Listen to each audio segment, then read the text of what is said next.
Chapter 41. The first week of their return was soon gone. The second began. It was the last of the regiment's stay in Meryton, and all the young ladies in the neighborhood were drooping apace. The dejection was almost universal. The elder Miss Bennets alone were still able to eat, drink, and sleep, and pursue the usual course of their employments. Very frequently were they reproached for this insensibility by Kitty and Lydia, whose own misery was extreme, and who could not comprehend such hard-heartedness in any of the family. "Good heaven! What is to become of us? What are we to do?" would they often exclaim in the bitterness of woe. "How can you be smiling so, Lizzie?" Their affectionate mother shared all their grief. She remembered what she had herself endured on a similar occasion, 25 years ago. "I am sure," said she, "I cried for 2 days together when Colonel Miller's regiment went away. I thought I should have broke my heart. I am sure I shall break mine," said Lydia. "If one could but go to Brighton," observed Mrs. Bennet. "Oh yes, if one could but go to Brighton. But Papa is so disagreeable. A little sea bathing would set me up forever. And my Aunt Phillips is sure it would do me a great deal of good," added Kitty. Such were the kind of lamentations resounding perpetually through Longbourn House. Elizabeth tried to be diverted by them, but all sense of pleasure was lost in shame. She felt anew the justice of Mr. Darcy's objections, and never had she before been so much disposed to pardon his interference in the views of his friend. But the gloom of Lydia's prospect was shortly cleared away, for she received an invitation from Mrs. Forster, the wife of the colonel of the regiment, to accompany her to Brighton. This invaluable friend was a very young woman, and very lately married. A resemblance in good humor and good spirits had recommended her and Lydia to each other, and out of their 3 months' acquaintance they had been intimate too. The rapture of Lydia on this occasion, her adoration of Mrs. Forster, the delight of Mrs. Bennet, and the mortification of Kitty, are scarcely to be described. Wholly inattentive to her sister's feelings, Lydia flew about the house in restless ecstasy, calling for everyone's congratulations, and laughing and talking with more violence than ever, whilst the luckless Kitty continued in the parlor repining at her fate in terms as unreasonable as her accent was peevish. "I cannot see why Mrs. Forster should not ask me as well as Lydia," said she, "though I am not her particular friend. I have just as much right to be asked as she has, and more too, for I am 2 years older." In vain did Elizabeth attempt to make her reasonable, and Jane to make her resigned. As for Elizabeth herself, this invitation was so far from exciting in her the same feelings as in her mother and Lydia, that she considered it as the death warrant of all possibility of common sense for the latter, and detestable as such a step must make her were it known, she could not help secretly advising her father not to let her go.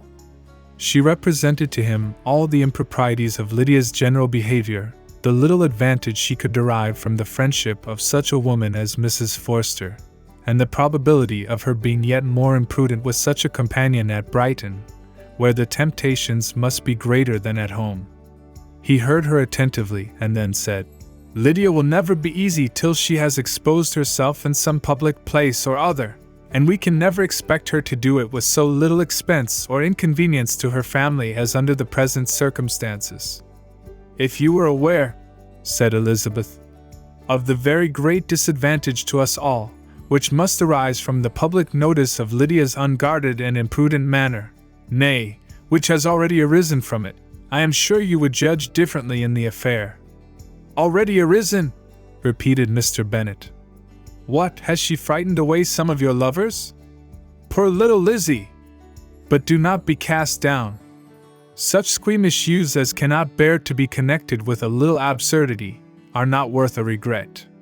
Come, let me see the list of the pitiful fellows who have been kept aloof by Lydia's folly. Indeed, you are mistaken. I have no such injuries to resent. It is not of peculiar, but of general evils, which I am now complaining. Our importance, our respectability in the world, must be affected by the wild volatility, the assurance and disdain of all restraint which mark Lydia's character.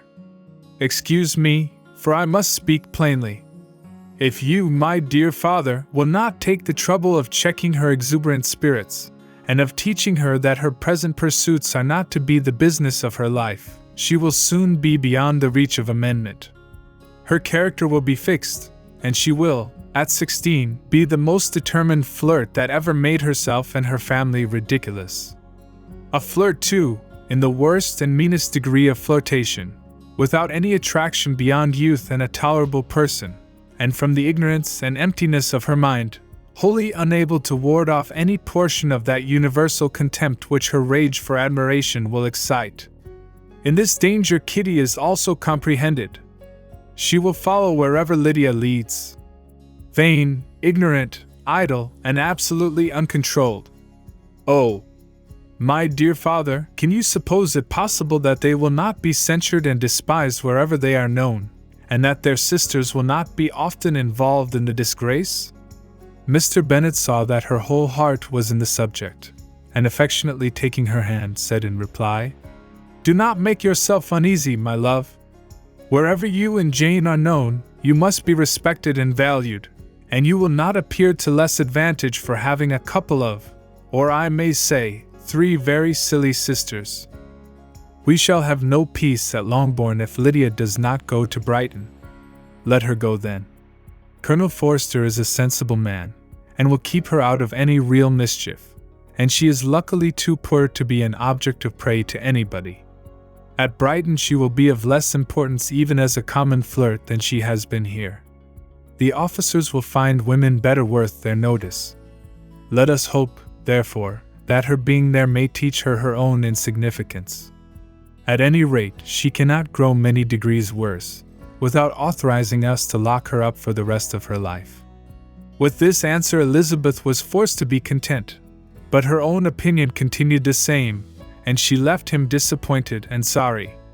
It was not in her nature, however, to increase her vexations by dwelling on them. She was confident of having performed her duty, and to fret over unavoidable evils, or augment them by anxiety, was no part of her disposition. Had Lydia and her mother known the substance of her conference with her father, their indignation would hardly have found expression in their united volubility. In Lydia's imagination, a visit to Brighton comprised every possibility of earthly happiness. She saw with the creative eye of fancy the streets of that gay bathing place covered with officers. She saw herself the object of attention to tens and to scores of them at present unknown. She saw all the glories of the camp, its tents stretched forth in beauteous uniformity of lines, crowded with the young and the gay, and dazzling with scarlet, and to complete the view, she saw herself seated beneath a tent, tenderly flirting with at least 6 officers at once. Had she known that her sister sought to tear her from such prospects and such realities as these, what would have been her sensations? They could have been understood only by her mother, who might have felt nearly the same. Lydia's going to Brighton was all that consoled her for the melancholy conviction of her husband's never intending to go there himself. But they were entirely ignorant of what had passed, and their raptures continued with little intermission to the very day of Lydia's leaving home. Elizabeth was now to see Mr. Wickham for the last time. Having been frequently in company with him since her return, agitation was pretty well over, the agitations of former partiality entirely so. She had even learned to detect, in the very gentleness which had first delighted her, an affectation and a sameness to disgust and weary. In his present behavior to herself, moreover, she had a fresh source of displeasure, for the inclination he soon testified of renewing those attentions which had marked the early part of their acquaintance, could only serve, after what had since passed, to provoke her.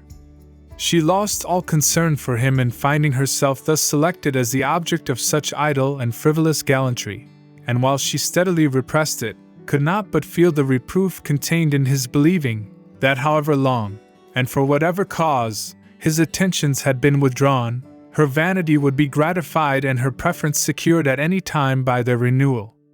On the very last day of the regiment's remaining in Meryton, he dined with others of the officers at Longbourn, and so little was Elizabeth disposed to part from him in good humor, that on his making some inquiry as to the manner in which her time had passed at Hunsford, she mentioned Colonel Fitzwilliam's and Mr. Darcy's having both spent 3 weeks at Rosings, and asked him if he were acquainted with the former.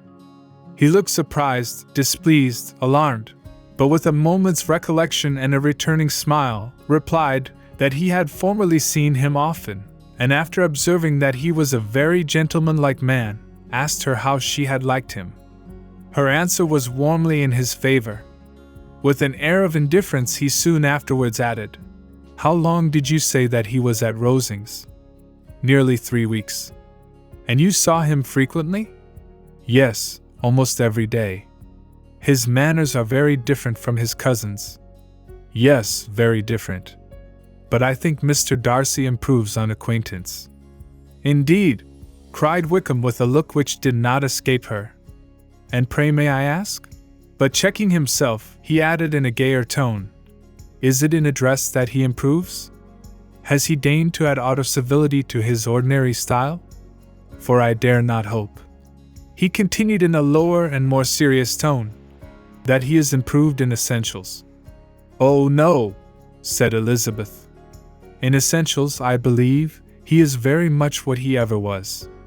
While she spoke, Wickham looked as if scarcely knowing whether to rejoice over her words, or to distrust their meaning. There was a something in her countenance which made him listen with an apprehensive and anxious attention, while she added, "When I said that he improved on acquaintance, I did not mean that either his mind or manners were in a state of improvement, but that from knowing him better, his disposition was better understood." Wickham's alarm now appeared in a heightened complexion and agitated look.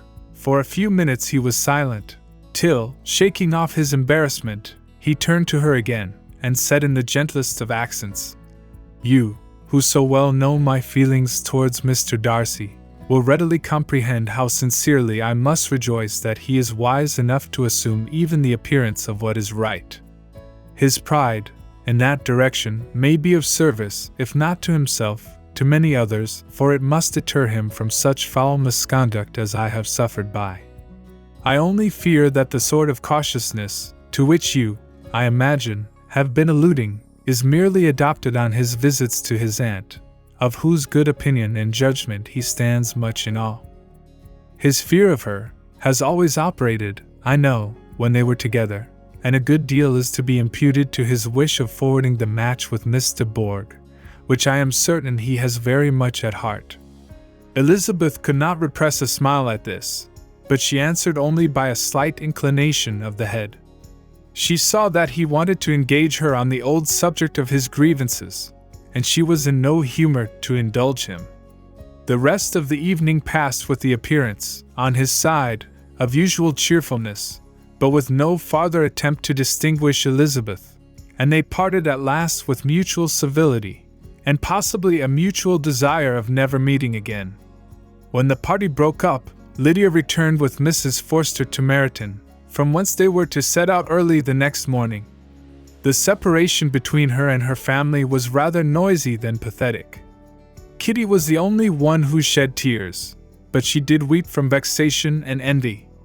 Mrs. Bennet was diffuse in her good wishes for the felicity of her daughter, and impressive in her injunctions that she would not miss the opportunity of enjoying herself as much as possible, advice which there was every reason to believe would be attended to, and in the clamorous happiness of Lydia herself in bidding farewell, the more gentle adieus of her sisters were uttered without being heard.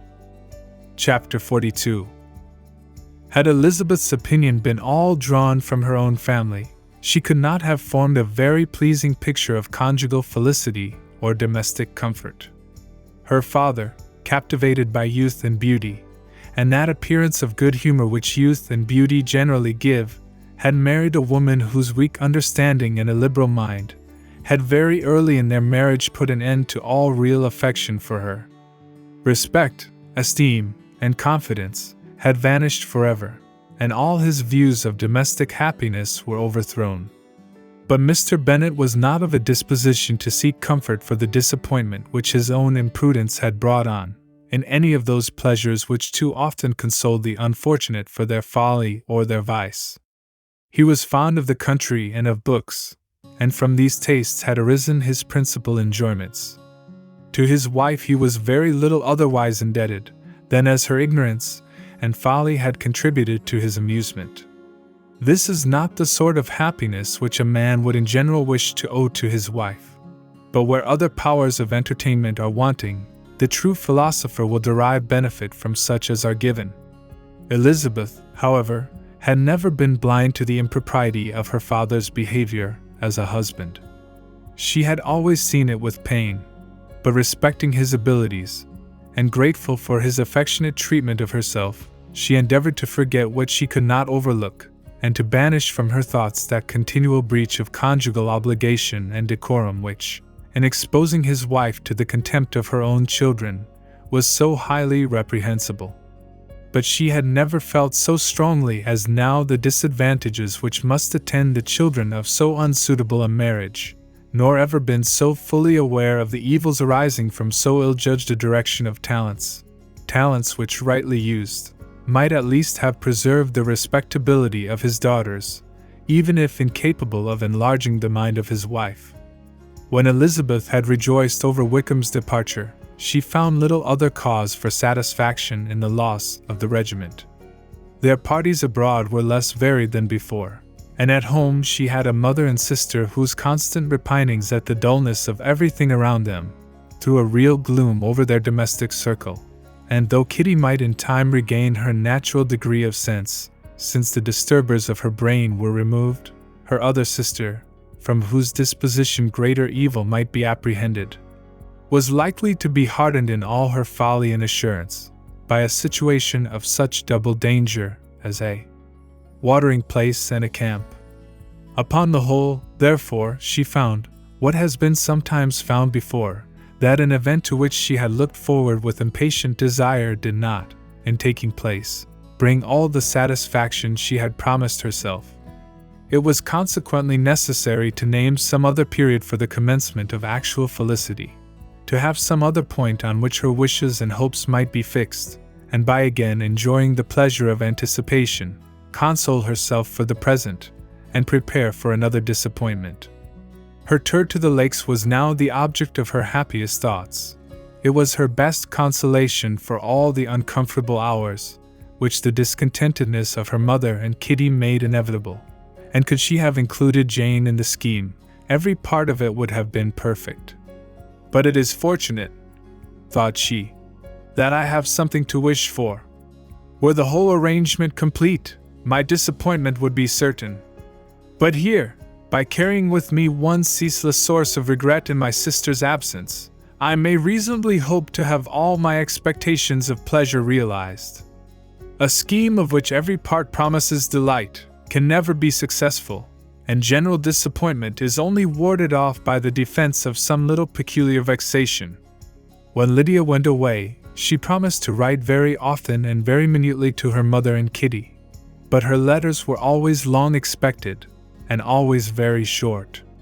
Those to her mother contained little else than that they were just returned from the library, where such and such officers had attended them, and where she had seen such beautiful ornaments as made her quite wild, that she had a new gown, or a new parasol, which she would have described more fully, but was obliged to leave off in a violent hurry, as Mrs. Forster called her, and they were going to the camp.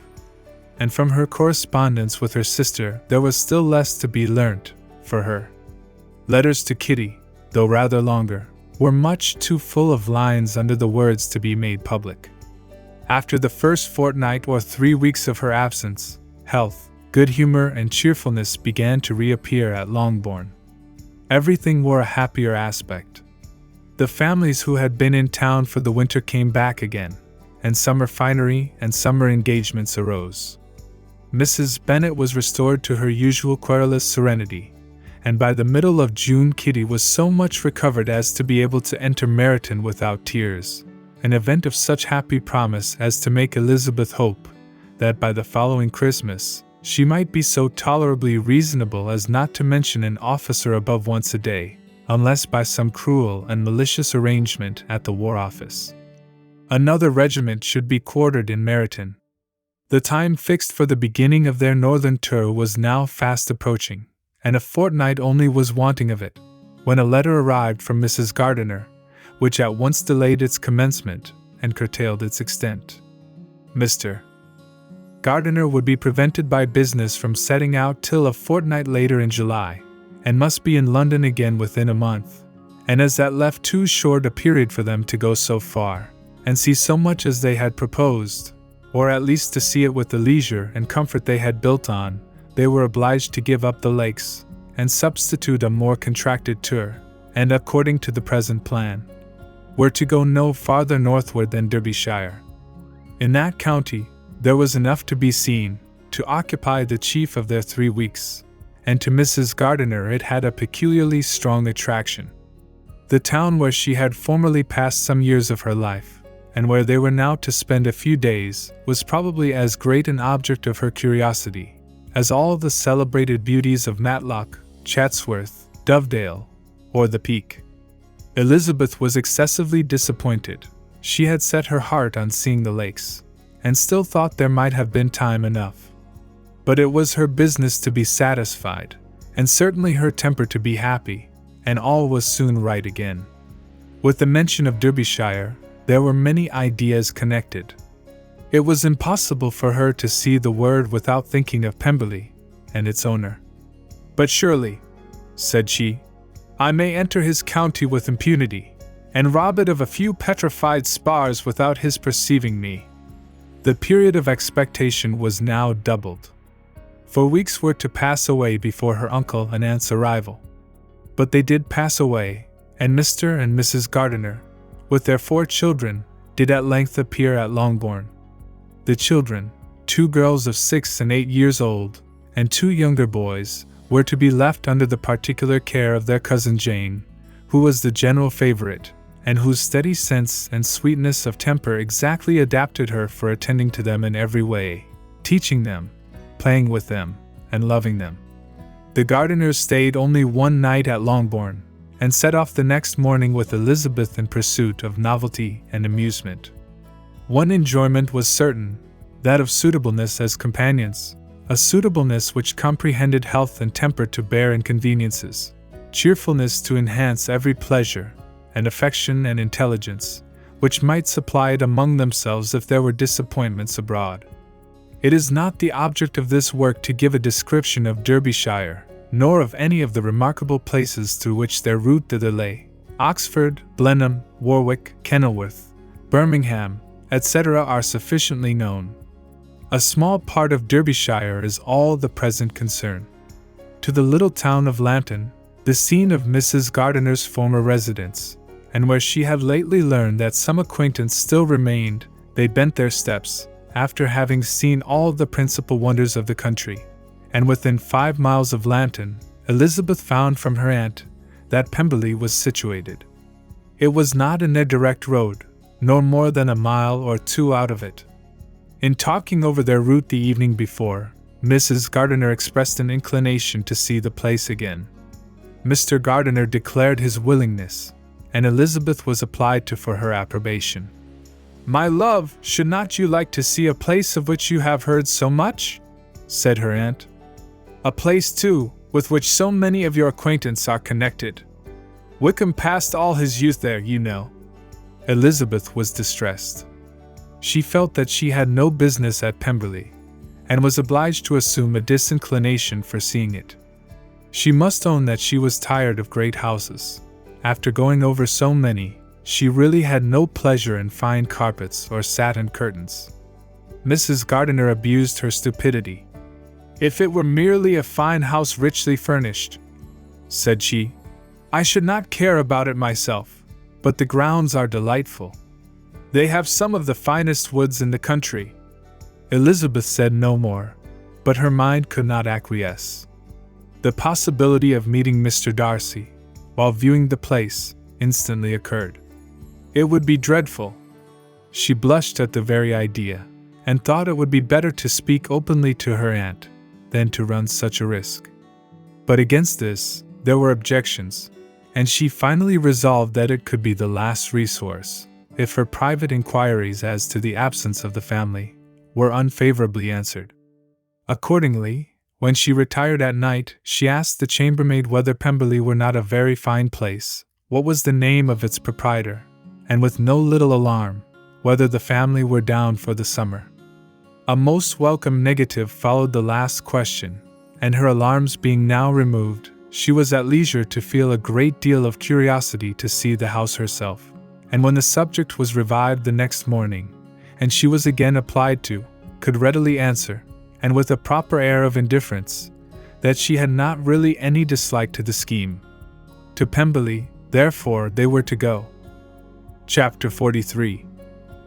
Elizabeth, as they drove along, watched for the first appearance of Pemberley Woods with some perturbation, and when at length they turned in at the lodge, her spirits were in a high flutter. The park was very large, and contained great variety of ground. They entered it in one of its lowest points, and drove for some time through a beautiful wood, stretching over a wide extent. Elizabeth's mind was too full for conversation, but she saw and admired every remarkable spot and point of view. They gradually ascended for half a mile, and then found themselves at the top of a considerable eminence, where the wood ceased, and the eye was instantly caught by Pemberley House, situated on the opposite side of a valley, into which the road with some abruptness wound. It was a large, handsome, stone building, standing well on rising ground, and backed by a ridge of high woody hills, and in front, a stream of some natural importance was swelled into greater, but without any artificial appearance. Its banks were neither formal, nor falsely adorned. Elizabeth was delighted.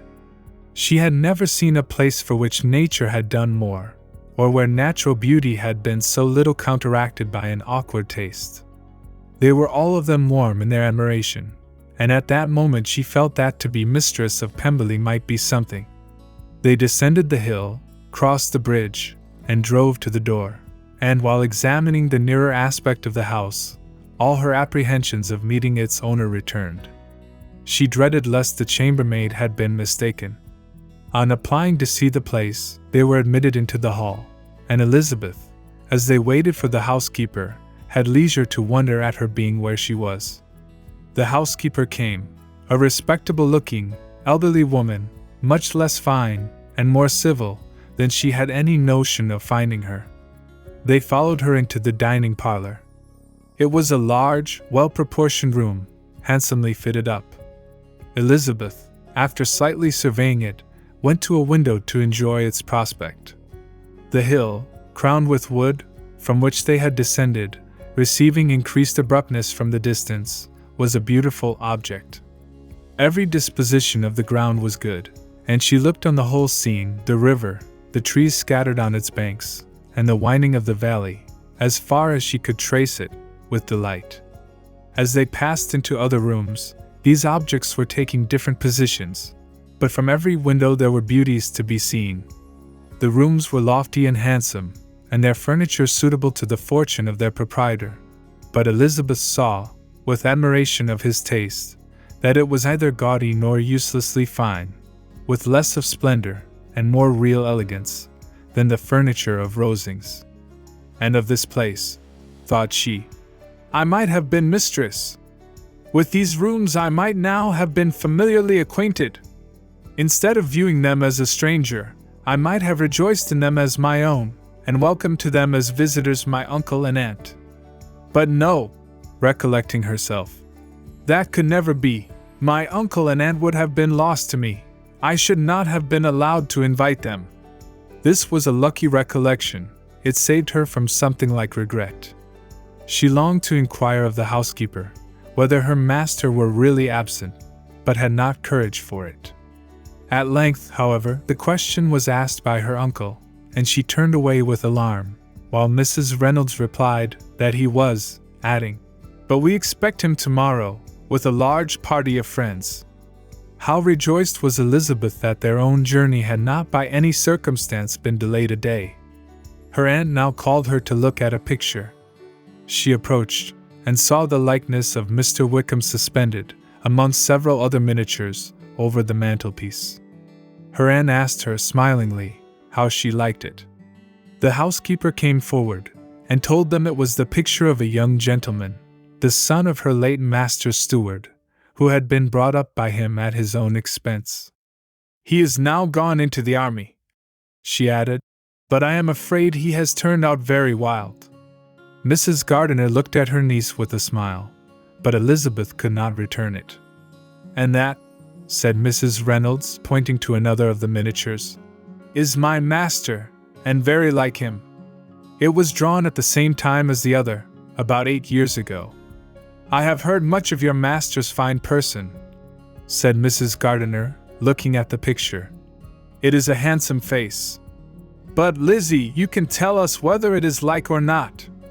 Mrs. Reynolds's respect for Elizabeth seemed to increase on this intimation of her knowing her master. "Does that young lady know Mr. Darcy?" Elizabeth colored and said, "A little." "And do not you think him a very handsome gentleman, ma'am?" "Yes, very handsome. I am sure I know none so handsome, but in the gallery upstairs you will see a finer, larger picture of him than this. This room was my late master's favorite room, and these miniatures are just as they used to be then. He was very fond of them." This accounted to Elizabeth for Mr. Wickham's being among them. Mrs. Reynolds then directed their attention to one of Miss Darcy, drawn when she was only 8 years old. "And is Miss Darcy as handsome as her brother?" said Mr. Gardiner. "Oh, yes, the handsomest young lady that ever was seen, and so accomplished. She plays and sings all day long. In the next room is a new instrument just come down for her, a present from my master. She comes here tomorrow with him." Mr. Gardiner, whose manners were easy and pleasant, encouraged her communicativeness by his questions and remarks. Mrs. Reynolds, either from pride or attachment, had evidently great pleasure in talking of her master and his sister. "Is your master much at Pemberley in the course of the year?" "Not so much as I could wish, sir. But I dare say he may spend half his time here, and Miss Darcy is always down for the summer months. Except," thought Elizabeth, "when she goes to Ramsgate. If your master would marry, you might see more of him." "Yes, sir, but I do not know when that will be. I do not know who is good enough for him." Mr. and Mrs. Gardiner smiled. Elizabeth could not help saying, "It is very much to his credit, I am sure, that you should think so. I say no more than the truth, and what everybody will say that knows him," replied the other. Elizabeth thought this was going pretty far, and she listened with increasing astonishment as the housekeeper added, "I have never had a cross word from him in my life, and I have known him ever since he was 4 years old." This was praise, of all others most extraordinary, most opposite to her ideas. That he was not a good-tempered man had been her firmest opinion. Her keenest attention was awakened. She longed to hear more, and was grateful to her uncle for saying, "There are very few people of whom so much can be said. You are lucky in having such a master." "Yes, sir, I know I am. If I was to go through the world, I could not meet with a better. But I have always observed that they who are good-natured when children are good-natured when they grow up, and he was always the sweetest-tempered, most generous-hearted boy in the world." Elizabeth almost stared at her. "Can this be Mr. Darcy?" thought she. "His father was an excellent man," said Mrs. Gardiner. "Yes, ma'am, that he was indeed, and his son will be just like him, just as affable to the poor." Elizabeth listened, wondered, doubted, and was impatient for more. Mrs. Reynolds could interest her on no other point. She related the subject of the pictures, the dimensions of the rooms, and the price of the furniture, in vain. Mr. Gardiner, highly amused by the kind of family prejudice to which he attributed her excessive commendation of her master, soon led again to the subject, and she dwelt with energy on his many merits, as they proceeded together up the great staircase. "He is the best landlord, and the best master," said she, "that ever lived. Not like the wild young men nowadays, who think of nothing but themselves. There is not one of his tenants or servants, but what will give him a good name. Some people call him proud, but I am sure I never saw anything of it. To my fancy, it is only because he does not rattle away like other young men. In what an amiable light does this place him, thought Elizabeth. This fine account of him, whispered her aunt as they walked, is not quite consistent with his behavior to our poor friend. Perhaps we might be deceived. That is not very likely. Our authority was too good. On reaching the spacious lobby above, they were shown into a very pretty sitting room, lately fitted up with greater elegance and lightness than the apartments below, and were informed that it was but just done to give pleasure to Miss Darcy, who had taken a liking to the room when last at Pemberley. "He is certainly a good brother," said Elizabeth, as she walked towards one of the windows. Mrs. Reynolds anticipated Miss Darcy's delight when she should enter the room. "And this is always the way with him," she added. "Whatever can give his sister any pleasure is sure to be done in a moment. There is nothing he would not do for her." The picture gallery and 2 or 3 of the principal bedrooms were all that remained to be shown. In the former were many good paintings, but Elizabeth knew nothing of the art, and from such as had been already visible below, she had willingly turned to look at some drawings of Miss Darcy's, in crayons, whose subjects were usually more interesting, and also more intelligible. In the gallery there were many family portraits, but they could have little to fix the attention of a stranger. Elizabeth walked on in quest of the only face whose features would be known to her. At last it arrested her, and she beheld a striking resemblance of Mr. Darcy, with such a smile over the face, as she remembered to have sometimes seen when he looked at her. She stood several minutes before the picture in earnest contemplation, and returned to it again before they quitted the gallery. Mrs. Reynolds informed them that it had been taken in his father's lifetime. There was certainly at this moment, in Elizabeth's mind, a more gentle sensation towards the original than she had ever felt in the height of their acquaintance. The commendation bestowed on him by Mrs. Reynolds was of no trifling nature. What praise is more valuable than the praise of an intelligent servant? As a brother, a landlord, a master, she considered how many people's happiness were in his guardianship, how much of pleasure or pain it was in his power to bestow, how much of good or evil must be done by him. Every idea that had been brought forward by the housekeeper was favorable to his character, and as she stood before the canvas, on which he was represented, and fixed his eyes upon herself, she thought of his regard with a deeper sentiment of gratitude than it had ever raised before. She remembered its warmth, and softened its impropriety of expression. When all of the house that was open to general inspection had been seen, they returned downstairs, and taking leave of the housekeeper, were consigned over to the gardener, who met them at the hall door. As they walked across the lawn towards the river, Elizabeth turned back to look again. Her uncle and aunt stopped also, and while the former was conjecturing as to the date of the building, the owner of it himself suddenly came forward from the road, which led behind it to the stables. They were within 20 yards of each other, and so abrupt was his appearance, that it was impossible to avoid his sight. Their eyes instantly met, and the cheeks of each were overspread with the deepest blush. He absolutely started, and for a moment seemed immovable from surprise, but shortly recovering himself, advanced towards the party, and spoke to Elizabeth, if not in terms of perfect composure, at least of perfect civility. She had instinctively turned away, but stopping on his approach, received his compliments with an embarrassment impossible to be overcome. Had his first appearance, or his resemblance to the picture they had just been examining, been insufficient to assure the other two that they now saw Mr. Darcy, the gardener's expression of surprise, on beholding his master, must immediately have told it. They stood a little aloof while he was talking to their niece, who, astonished and confused, scarcely dared lift her eyes to his face, and knew not what answer she returned to his civil inquiries after her family.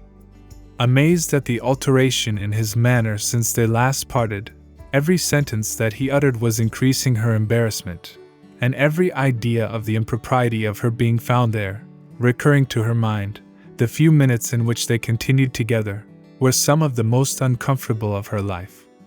Nor did he seem much more at ease. When he spoke, his accent had none of its usual sedateness, and he repeated his inquiries as to the time of her having left Longbourn, and of her stay in Derbyshire, so often, and in so hurried a way, as plainly spoke the distraction of his thoughts. At length, every idea seemed to fail him, and after standing a few moments without saying a word, he suddenly recollected himself, and took leave. The others then joined her, and expressed their admiration of his figure. But Elizabeth heard not a word, and wholly engrossed by her own feelings, followed them in silence. She was overpowered by shame and vexation. Her coming there was the most unfortunate, the most ill-judged thing in the world. How strange must it appear to him! In what a disgraceful light might it not strike so vain a man! It might seem as if she had purposely thrown herself in his way again. Oh, why did she come? Or why did he thus come a day before he was expected? Had they been only 10 minutes sooner, they should have been beyond the reach of his discrimination, for it was plain that he was that moment arrived, that moment alighted from his horse or his carriage. She blushed again and again over the perverseness of the meeting. And his behavior, so strikingly altered, what could it mean? That he should even speak to her was amazing, but to speak with such civility, to inquire after her family. Never in her life had she seen his manners so little dignified, never had he spoken with such gentleness as on this unexpected meeting. What a contrast did it offer to his last address in Rosings Park, when he put his letter into her hand. She knew not what to think, nor how to account for it. They had now entered a beautiful walk by the side of the water, and every step was bringing forward a nobler fall of ground, or a finer reach of the woods to which they were approaching. But it was some time before Elizabeth was sensible of any of it, and though she answered mechanically to the repeated appeals of her uncle and aunt, and seemed to direct her eyes to such objects as they pointed out, she distinguished no part of the scene. Her thoughts were all fixed on that one spot of Pemberley House, whichever it might be, where Mr. Darcy then was. She longed to know what at that moment was passing in his mind, in what manner he thought of her, and whether, in defiance of everything, she was still dear to him. Perhaps he had been civil, only because he felt himself at ease, yet there had been that in his voice, which was not like ease. Whether he had felt more of pain or of pleasure in seeing her, she could not tell, but he certainly had not seen her with composure. At length, however, the remarks of her companions on her absence of mind roused her, and she felt the necessity of appearing more like herself. They entered the woods, and bidding adieu to the river for a while, ascended some of the higher grounds, whence, in spots where the opening of the trees gave the eye power to wander, were many charming views of the valley, the opposite hills, with the long range of woods overspreading many, and occasionally part of the stream. Mr. Gardiner expressed a wish of going round the whole park, but feared it might be beyond a walk. With a triumphant smile, they were told that it was 10 miles round. It settled the matter, and they pursued the accustomed circuit, which brought them again, after some time, in a descent among hanging woods, to the edge of the water, in one of its narrowest parts. They crossed it by a simple bridge, in character with the general air of the scene. It was a spot less adorned than any they had yet visited, and the valley, here contracted into a glen, allowed room only for the stream, and a narrow walk amidst the rough coppicewood which bordered it. Elizabeth longed to explore its windings, but when they had crossed the bridge, and perceived their distance from the house, Mrs. Gardiner, who was not a great walker, could go no farther, and thought only of returning to the carriage as quickly as possible. Her niece was, therefore, obliged to submit, and they took their way towards the house on the opposite side of the river, in the nearest direction. But their progress was slow, for Mr. Gardiner, though seldom able to indulge the taste, was very fond of fishing, and was so much engaged in watching the occasional appearance of some trout in the water, and talking to the man about them, that he advanced but little. Whilst wandering on in this slow manner, they were again surprised, and Elizabeth's astonishment was quite equal to what it had been at first, by the sight of Mr. Darcy approaching them, and at no great distance. The walk being here less sheltered than on the other side, allowed them to see him before they met. Elizabeth, however astonished, was at least more prepared for an interview than before, and resolved to appear and to speak with calmness, if he really intended to meet them. For a few moments, indeed, she felt that he would probably strike into some other path. This idea lasted while a turning in the walk concealed him from their view. The turning past, he was immediately before them. With a glance she saw that he had lost none of his recent civility, and to imitate his politeness, she began, as they met, to admire the beauty of the place. But she had not got beyond the words "delightful" and "charming," when some unlucky recollections obtruded, and she fancied that praise of Pemberley from her might be mischievously construed. Her color changed, and she said no more.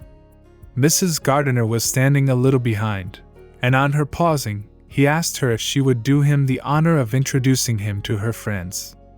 This was a stroke of civility for which she was quite unprepared, and she could hardly suppress a smile at his being now seeking the acquaintance of some of those very people against whom his pride had revolted in his offer to herself. What will be his surprise, thought she, when he knows who they are? He takes them now for people of fashion.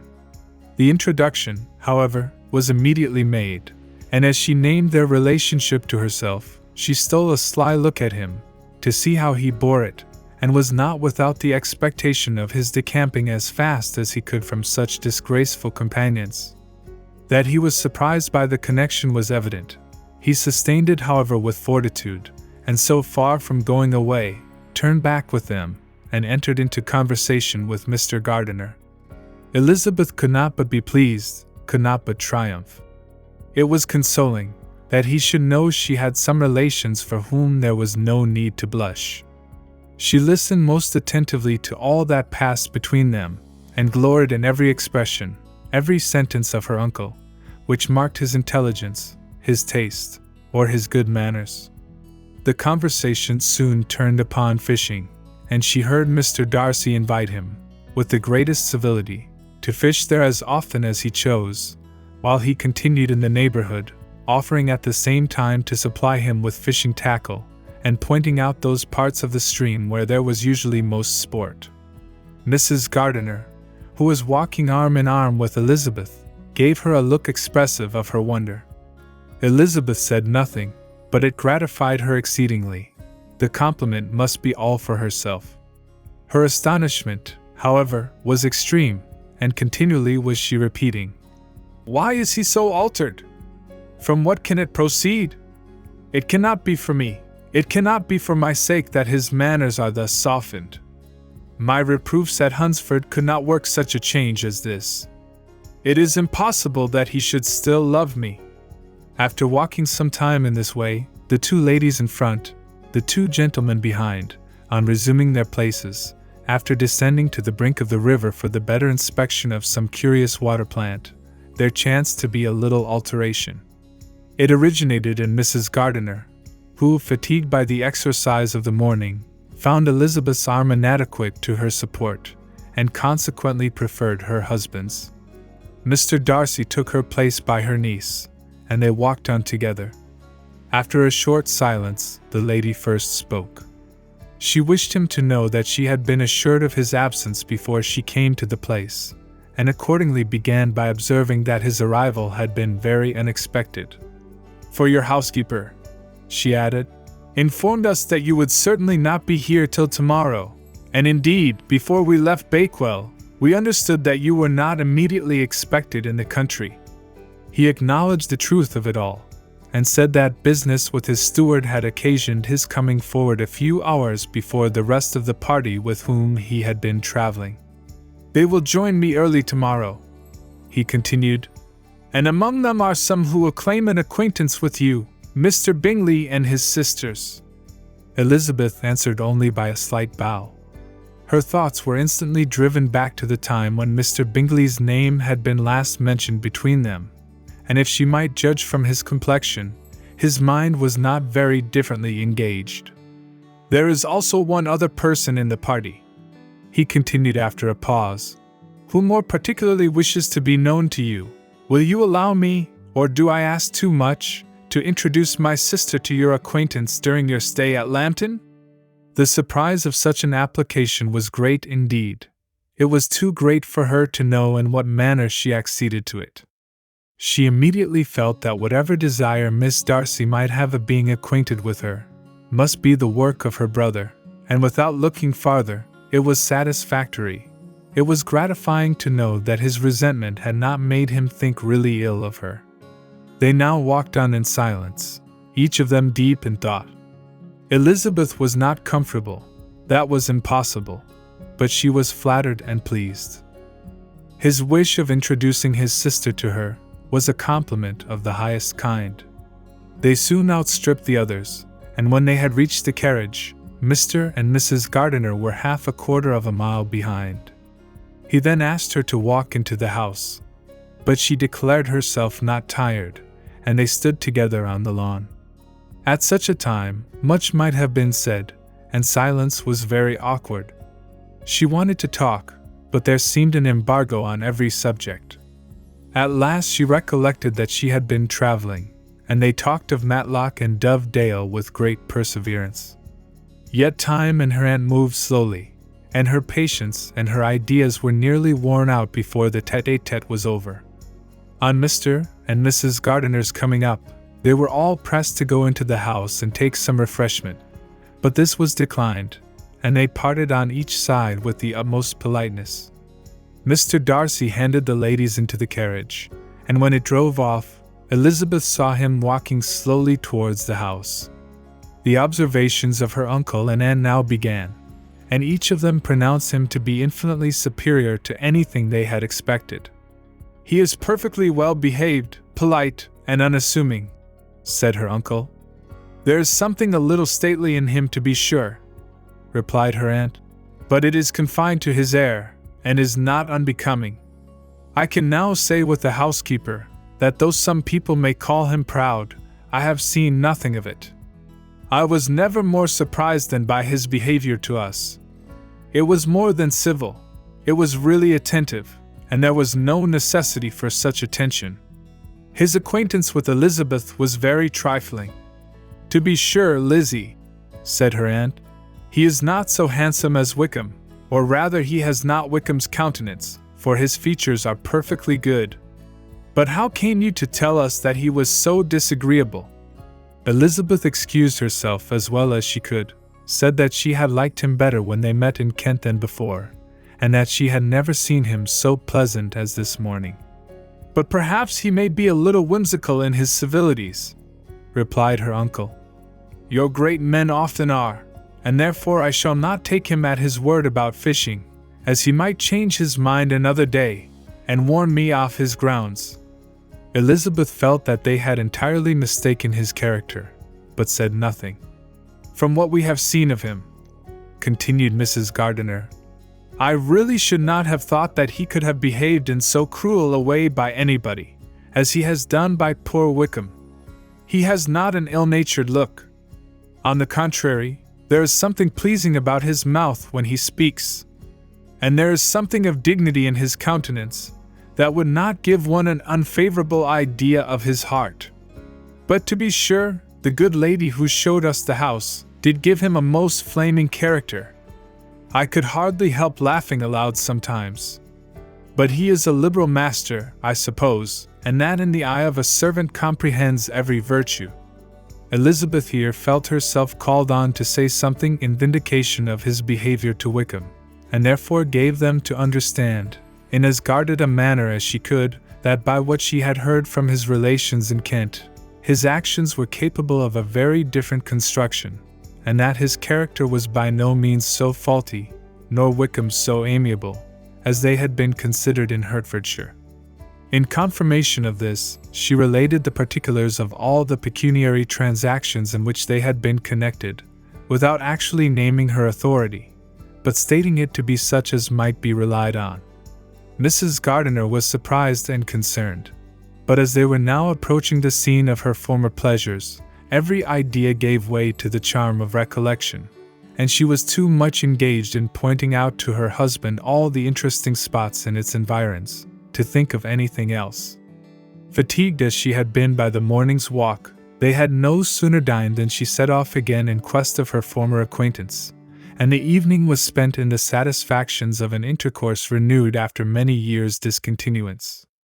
The occurrences of the day were too full of interest to leave Elizabeth much attention for any of these new friends, and she could do nothing but think, and think with wonder, of Mr. Darcy's civility, and above all, of his wishing her to be acquainted with his sister. Chapter 44. Elizabeth had settled it that Mr. Darcy would bring his sister to visit her, the very day after her reaching Pemberley, and was consequently resolved not to be out of sight of the inn the whole of that morning. But her conclusion was false, for on the very morning after their own arrival at Lambton, these visitors came. They had been walking about the place with some of their new friends, and were just returned to the inn to dress themselves for dining with the same family, when the sound of a carriage drew them to a window, and they saw a gentleman and lady in a cuicle driving up the street. Elizabeth, immediately recognizing the livery, guessed what it meant, and imparted no small degree of surprise to her relations, by acquainting them with the honor which she expected. Her uncle and aunt were all amazement, and the embarrassment of her manner as she spoke, joined to the circumstance itself, and many of the circumstances of the preceding day, opened to them a new idea on the business. Nothing had ever suggested it before, but they now felt that there was no other way of accounting for such attentions from such a quarter, than by supposing a partiality for their niece. While these newly born notions were passing in their heads, the perturbation of Elizabeth's feelings was every moment increasing. She was quite amazed at her own discomposure, but amongst other causes of disquiet, she dreaded lest the partiality of the brother should have said too much in her favor, and more than commonly anxious to please, she naturally suspected that every power of pleasing would fail her. She retreated from the window, fearful of being seen, and as she walked up and down the room, endeavoring to compose herself, saw such looks of inquiring surprise in her uncle and aunt, as made everything worse. Miss Darcy and her brother appeared, and this formidable introduction took place.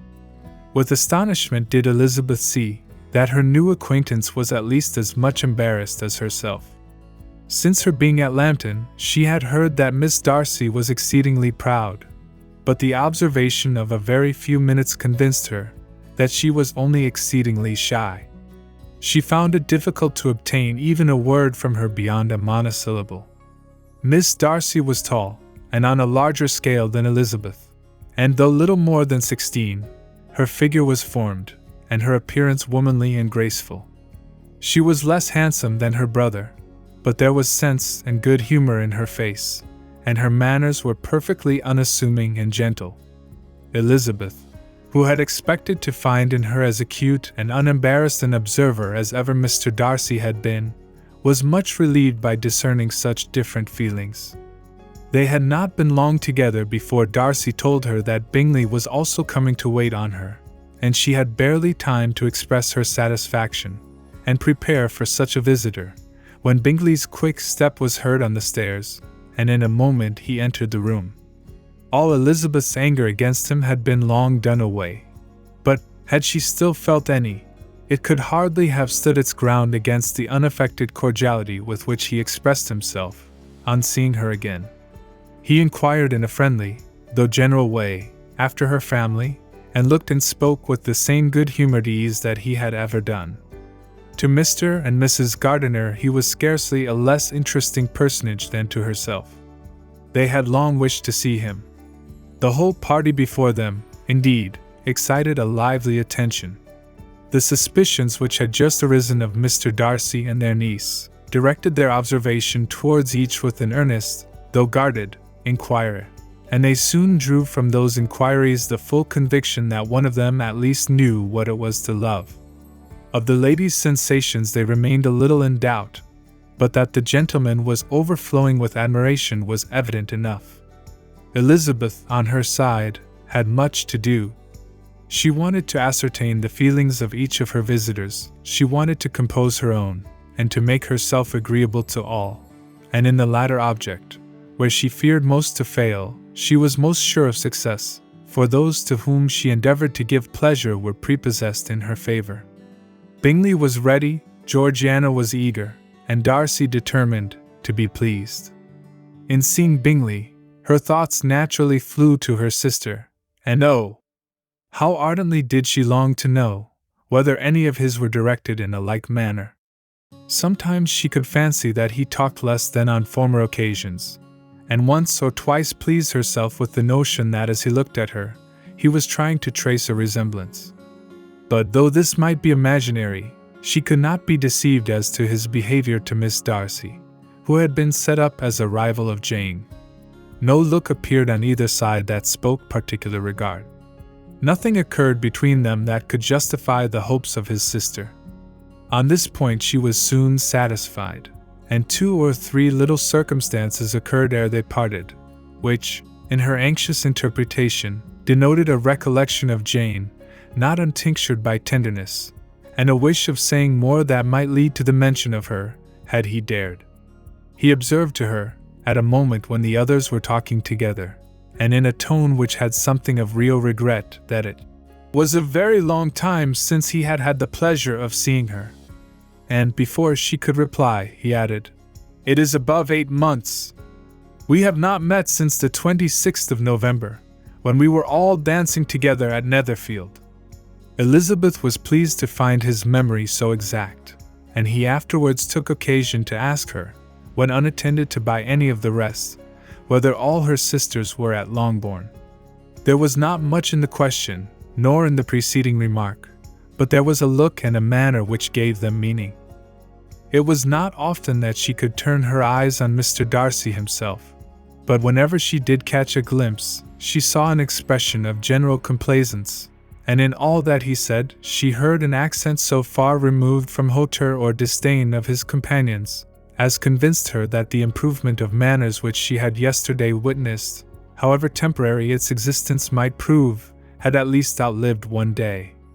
When she saw him thus seeking the acquaintance, and courting the good opinion of people, with whom any intercourse a few months ago would have been a disgrace, when she saw him thus civil, not only to herself, but to the very relations whom he had openly disdained, and recollected their last lively scene in Hunsford Parsonage, the difference, the change was so great, and struck so forcibly on her mind, that she could hardly restrain her astonishment from being visible.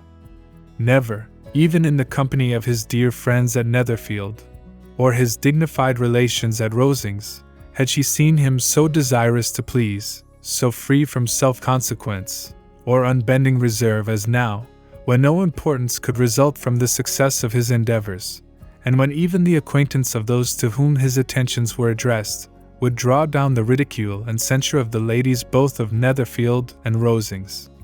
Their visitors stayed with them above half an hour, and when they arose to depart, Mr. Darcy called on his sister to join him in expressing their wish of seeing Mr. and Mrs. Gardiner and Miss Bennet to dinner at Pemberley, before they left the country. Miss Darcy, though with a diffidence which marked her little in the habit of giving invitations, readily obeyed. Mrs. Gardiner looked at her niece, desirous of knowing how she, whom the invitation most concerned, felt disposed as to its acceptance, but Elizabeth had turned away her head. Presuming, however, that this studied avoidance spoke rather a momentary embarrassment than any dislike of the proposal, and seeing in her husband, who was fond of society, a perfect willingness to accept it, she ventured to engage for her attendance, and the day after the next was fixed on. Bingley expressed great pleasure in the certainty of seeing Elizabeth again, having still a great deal to say to her, and many inquiries to make after all their Hertfordshire friends. Elizabeth, construing all this into a wish of hearing her speak of her sister, was pleased, and on this account, as well as some others, found herself, when their visitors left them, capable of considering the last half hour with some satisfaction, though while it was passing, the enjoyment of it had been little. Eager to be alone, and fearful of inquiries or hints from her uncle and aunt, she stayed with them only long enough to hear their favorable opinion of Bingley, and then hurried away to dress. But she had no reason to fear Mr. and Mrs. Gardiner's curiosity. It was not their wish to force her communication. It was evident that she was much better acquainted with Mr. Darcy than they had before any idea of. It was evident that he was very much in love with her. They saw much to interest, but nothing to justify inquiry. Of Mr. Darcy it was now a matter of anxiety to think well, and, as far as their acquaintance reached, there was no fault to find. They could not be untouched by his politeness, and had they drawn his character from their own feelings, and his servant's report, without any reference to any other account, the circle in Hertfordshire to which he was known would not have recognized it from Mr. Darcy.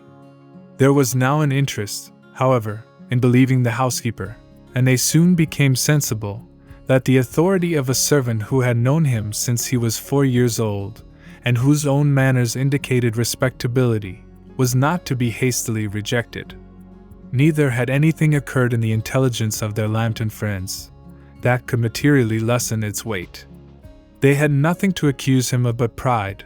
Pride he probably had, and if not, it would certainly be imputed by the inhabitants of a small market town, where the family did not visit. It was acknowledged, however, that he was a liberal man, and did much good among the poor. With respect to Wickham, the travellers soon found that he was not held there in much estimation, for though the chief of his concerns, with the son of his patron, were imperfectly understood, it was yet a well-known fact that, on his quitting Derbyshire, he had left many debts behind him, which Mr. Darcy afterwards discharged. As for Elizabeth, her thoughts were at Pemberley this evening more than the last, and the evening, though as it passed it seemed long, was not long enough to determine her feelings towards one in that mansion, and she lay awake 2 whole hours, endeavoring to make them out. She certainly did not hate him. No, hatred had vanished long ago, and she had almost as long been ashamed of ever feeling a dislike against him that could be so called. The respect created by the conviction of his valuable qualities, though at first unwillingly admitted, had for some time ceased to be repugnant to her feelings, and it was now heightened into somewhat of a friendlier nature, by the testimony so highly in his favor, and bringing forward his disposition in so amiable a light, which yesterday had produced. But above all, above respect and esteem, there was a motive within her of goodwill which could not be overlooked. It was gratitude. Gratitude, not merely for having once loved her, but for loving her still well enough to forgive all the petulance and acrimony of her manner in rejecting him, and all the unjust accusations accompanying her rejection. He who, she had been persuaded, would avoid her as his greatest enemy, seemed, on this accidental meeting, most eager to preserve the acquaintance, and without any indelicate display of regard, or any peculiarity of manner, where their 2 selves only were concerned, was soliciting the good opinion of her friends, and bent on making her known to his sister. Such a change in a man of so much pride excited not only astonishment but gratitude, for to love, ardent love, it must be attributed, and as such its impression on her was of a sort to be encouraged, as by no means unpleasing, though it could not be exactly defined.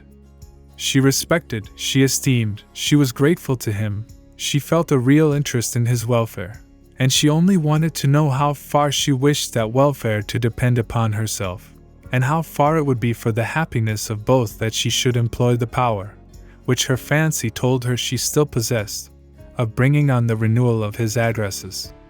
It had been settled in the evening, between the aunt and niece, that such a striking civility as Miss Darcy's, in coming to them on the very day of her arrival at Pemberley, for she had reached it only to a late breakfast, ought to be imitated, though it could not be equaled, by some exertion of politeness on their side, and consequently, that it would be highly expedient to wait on her at Pemberley the following morning. They were, therefore, to go.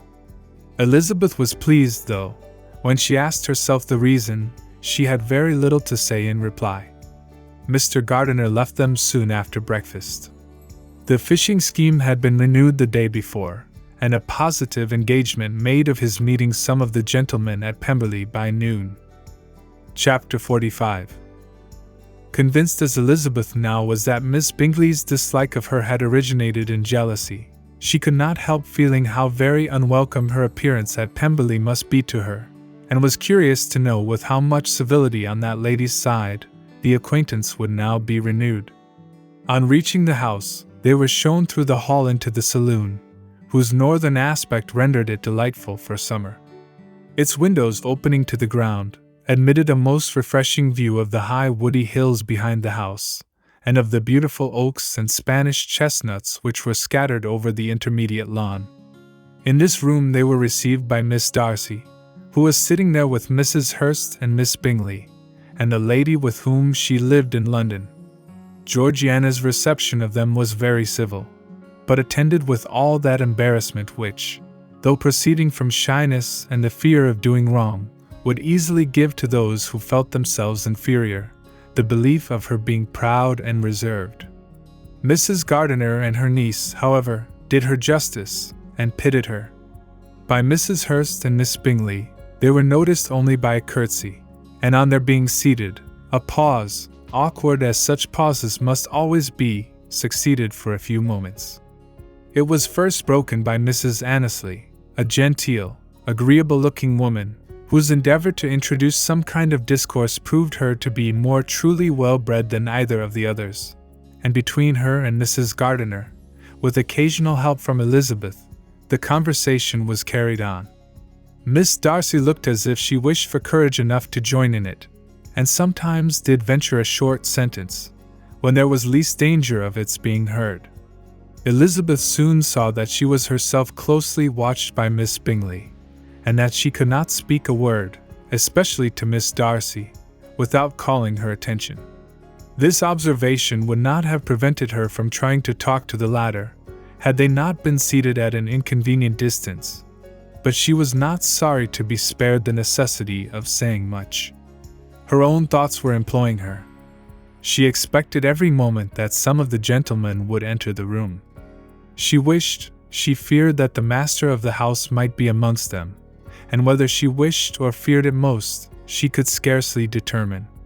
After sitting in this manner a quarter of an hour, without hearing Miss Bingley's voice, Elizabeth was roused by receiving from her a cold inquiry after the health of her family. She answered with equal indifference and brevity, and the other said no more. The next variation which their visit afforded was produced by the entrance of servants with cold meat, cake, and a variety of all the finest fruits in season, but this did not take place till after many a significant look and smile from Mrs. Annesley to Miss Darcy had been given, to remind her of her post. There was now employment for the whole party, for though they could not all talk, they could all eat, and the beautiful pyramids of grapes, nectarines, and peaches soon collected them round the table. While thus engaged, Elizabeth had a fair opportunity of deciding whether she most feared or wished for the appearance of Mr. Darcy, by the feelings which prevailed on his entering the room, and then, though but a moment before she had believed her wishes to predominate, she began to regret that he came.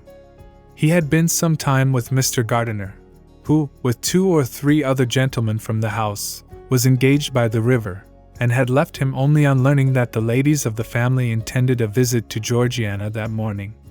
No sooner did he appear, than Elizabeth wisely resolved to be perfectly easy and unembarrassed, a resolution the more necessary to be made, but perhaps not the more easily kept, because she saw that the suspicions of the whole party were awakened against them, and that there was scarcely an eye which did not watch his behavior when he first came into the room. In no countenance was attentive curiosity so strongly marked as in Miss Bingley's, in spite of the smiles which overspread her face whenever she spoke to one of its objects, for jealousy had not yet made her desperate, and her attentions to Mr. Darcy were by no means over.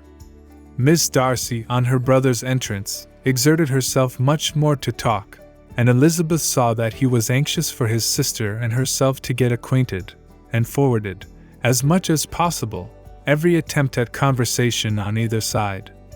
Miss Bingley saw all this likewise, and in the imprudence of anger, took the first opportunity of saying, with sneering civility, "Pray, Miss Eliza, are not the Shire militia removed from Meryton? They must be a great loss to your family." In Darcy's presence she dared not mention Wickham's name, but Elizabeth instantly comprehended that he was uppermost in her thoughts, and the various recollections connected with him gave her a moment's distress. But exerting herself vigorously to repel the ill-natured attack, she presently answered the question in a tolerably disengaged tone.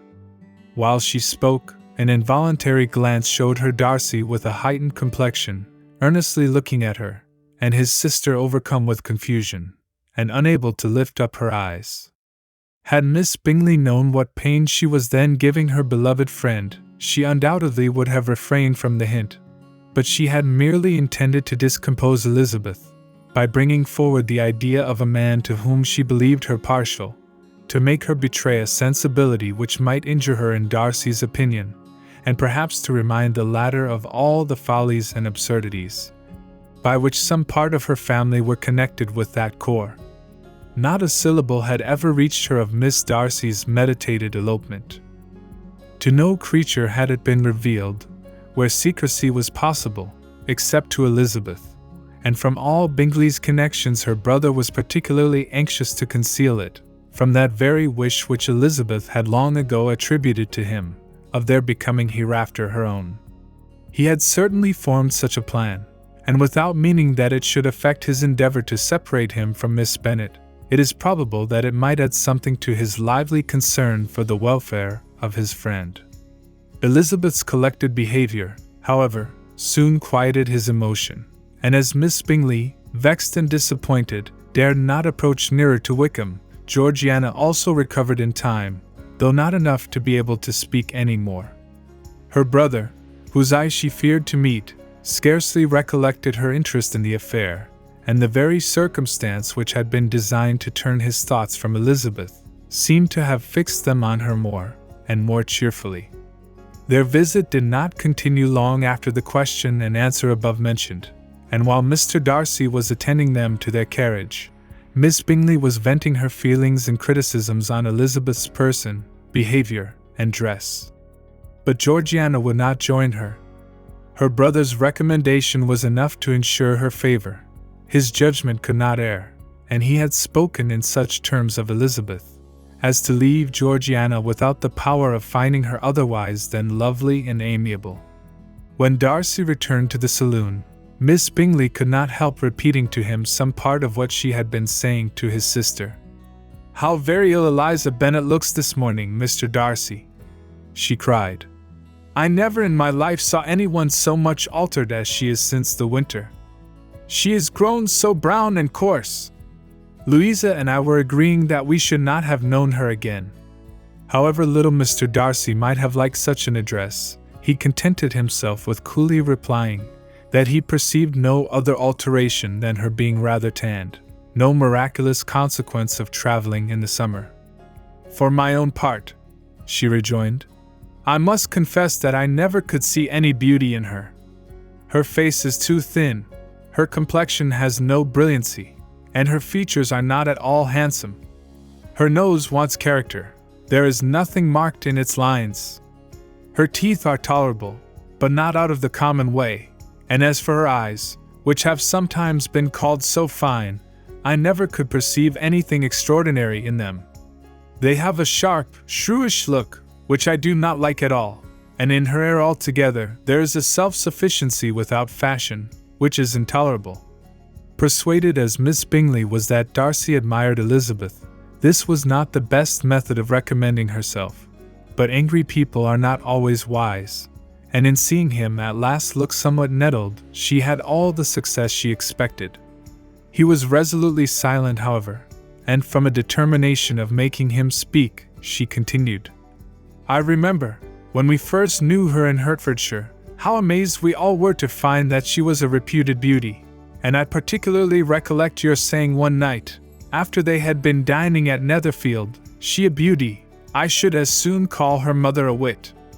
But afterwards she seemed to improve on you, and I believe you thought her rather pretty at one time." "Yes," replied Darcy, who could contain himself no longer. But that was only when I first knew her, for it is many months since I have considered her as one of the handsomest women of my acquaintance." He then went away, and Miss Bingley was left to all the satisfaction of having forced him to say what gave no one any pain but herself. Mrs. Gardiner and Elizabeth talked of all that had occurred during their visit, as they returned, except what had particularly interested them both. The looks and behavior of everybody they had seen were discussed, except of the person who had mostly engaged their attention. They talked of his sister, his friends, his house, his fruit, of everything but himself. Yet Elizabeth was longing to know what Mrs. Gardiner thought of him, and Mrs. Gardiner would have been highly gratified by her niece's beginning the subject. Chapter 46. Elizabeth had been a good deal disappointed in not finding a letter from Jane on their first arrival at Lambton, and this disappointment had been renewed on each of the mornings that had now been spent there. But on the third, her repining was over, and her sister justified by the receipt of 2 letters from her at once, on one of which was marked that it had been missent elsewhere. Elizabeth was not surprised at it, as Jane had written the direction remarkably ill. They had just been preparing to walk as the letters came in, and her uncle and aunt, leaving her to enjoy them in quiet, set off by themselves. The one this sent must be first attended to. It had been written 5 days ago.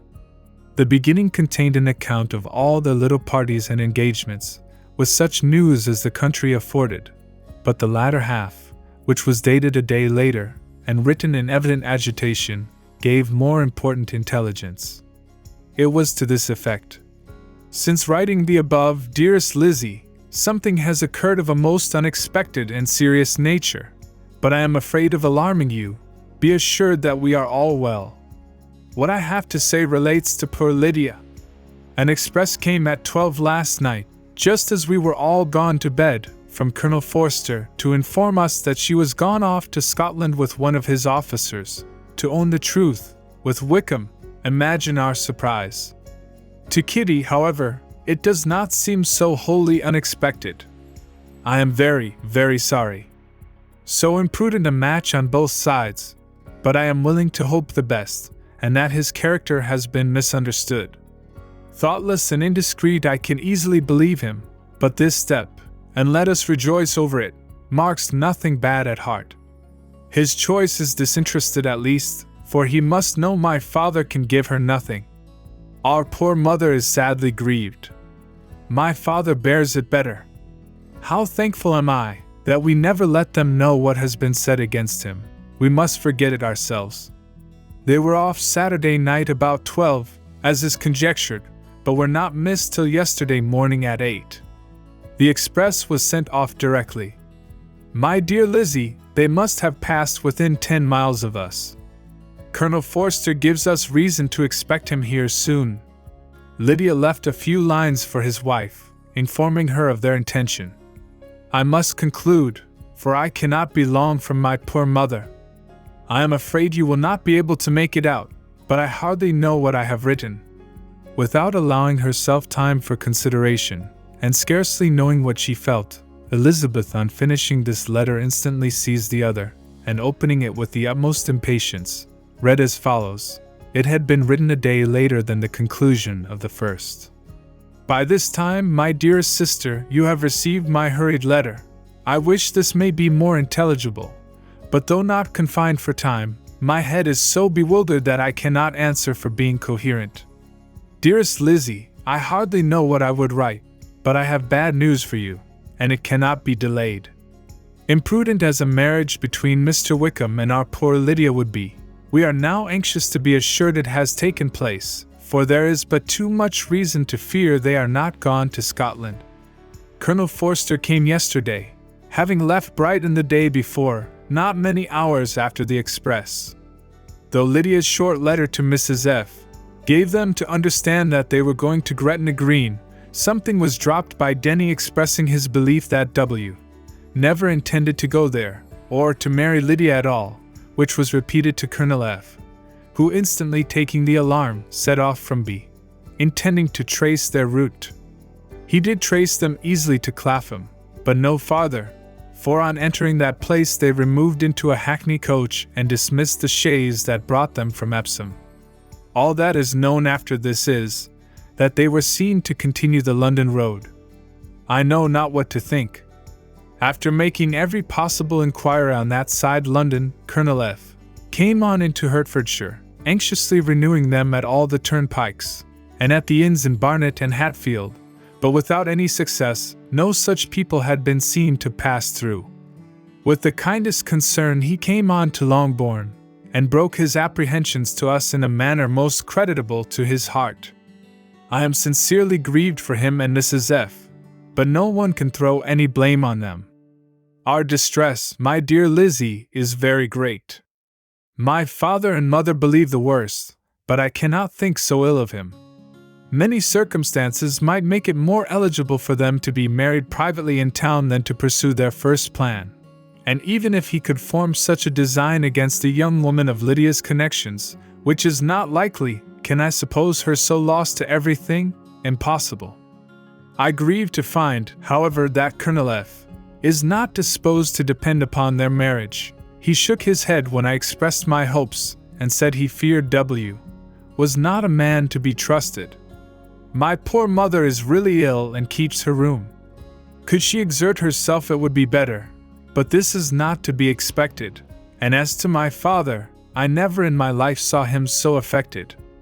Poor Kitty has anger for having concealed their attachment, but as it was a matter of confidence one cannot wonder.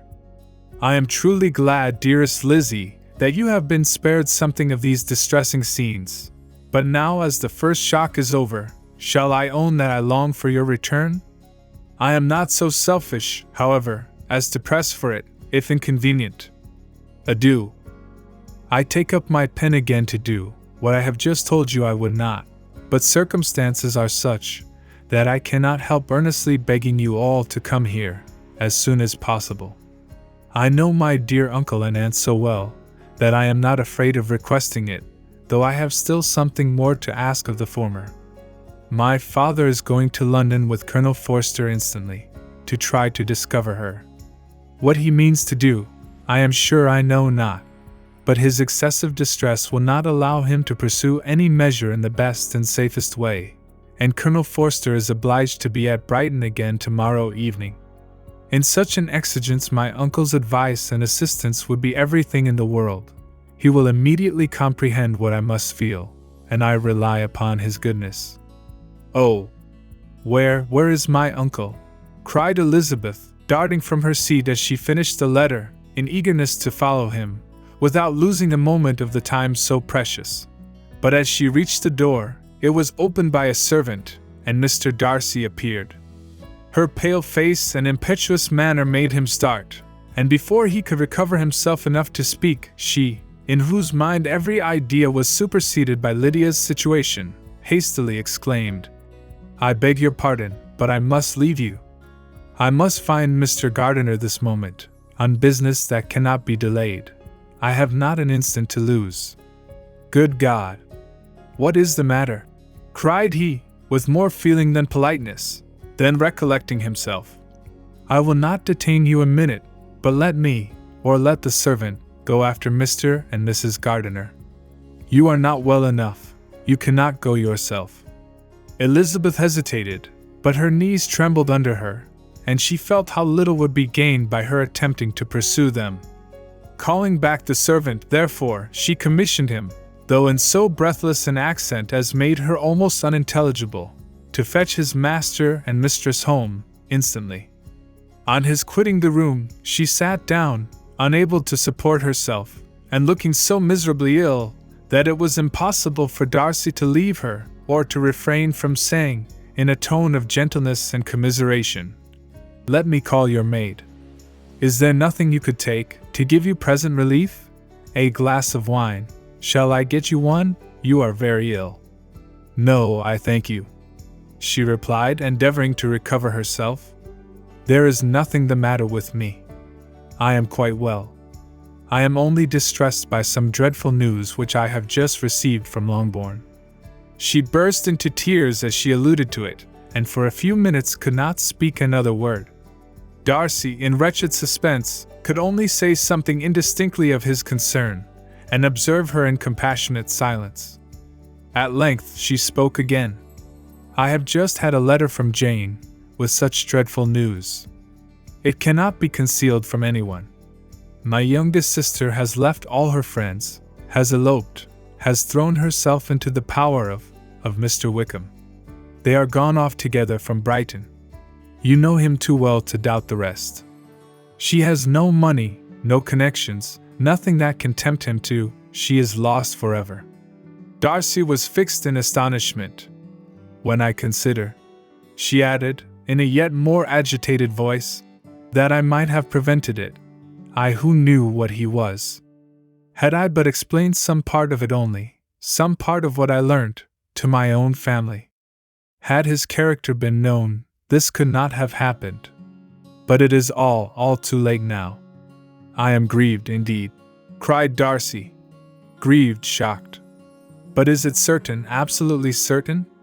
"Oh yes, they left Brighton together on Sunday night, and were traced almost to London, but not beyond. They are certainly not gone to Scotland. And what has been done, what has been attempted, to recover her? My father is gone to London, and Jane has written to beg my uncle's immediate assistance, and we shall be off, I hope, in half an hour. But nothing can be done. I know very well that nothing can be done. How is such a man to be worked on? How are they even to be discovered? I have not the smallest hope. It is every way horrible." Darcy shook his head in silent acquiescence. "When my eyes were opened to his real character. Oh, had I known what I ought, what I dared to do! But I knew not. I was afraid of doing too much. Wretched mistake." Darcy made no answer. He seemed scarcely to hear her, and was walking up and down the room in earnest meditation, his brow contracted, his air gloomy. Elizabeth soon observed, and instantly understood it. Her power was sinking. Everything must sink under such a proof of family weakness, such an assurance of the deepest disgrace. She could neither wonder nor condemn, but the belief of his self-conquest brought nothing consolatory to her bosom, afforded no palliation of her distress. It was, on the contrary, exactly calculated to make her understand her own wishes, and never had she so honestly felt that she could have loved him, as now, when all love must be vain. But self, though it would intrude, could not engross her. Lydia, the humiliation, the misery she was bringing on them all, soon swallowed up every private care, and covering her face with her handkerchief, Elizabeth was soon lost to everything else, and, after a pause of several minutes, was only recalled to a sense of her situation by the voice of her companion, who, in a manner which, though it spoke compassion, spoke likewise restraint, said, "I am afraid you have been long desiring my absence, nor have I anything to plead in excuse of my stay, but real, though unavailing, concern. Would to heaven that anything could be either said or done on my part, that might offer consolation to such distress. But I will not torment you with vain wishes, which may seem purposely to ask for your thanks. This unfortunate affair will, I fear, prevent my sister's having the pleasure of seeing you at Pemberley today. Oh yes. Be so kind as to apologize for us to Miss Darcy. Say that urgent business calls us home immediately. Conceal the unhappy truth as long as it is possible. I know it cannot be long." He readily assured her of his secrecy, again expressed his sorrow for her distress, wished it a happier conclusion than there was at present reason to hope, and leaving his compliments for her relations, with only one serious, parting look, went away.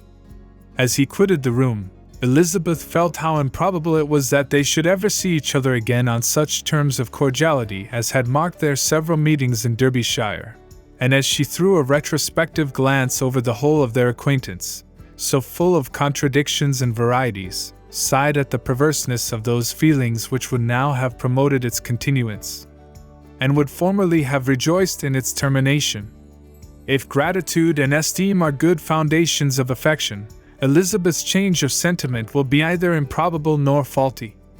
But if otherwise, if the regard springing from such sources is unreasonable or unnatural, in comparison of what is so often described as arising on a first interview with its object, and even before 2 words have been exchanged, nothing can be said in her defense, except that she had given somewhat of a trial to the latter method, in her partiality for Wickham, and that its ill success might perhaps authorize her to seek the other less interesting mode of attachment. Be that as it may, she saw him go with regret, and in this early example of what Lydia's infamy must produce, found additional anguish as she reflected on that wretched business.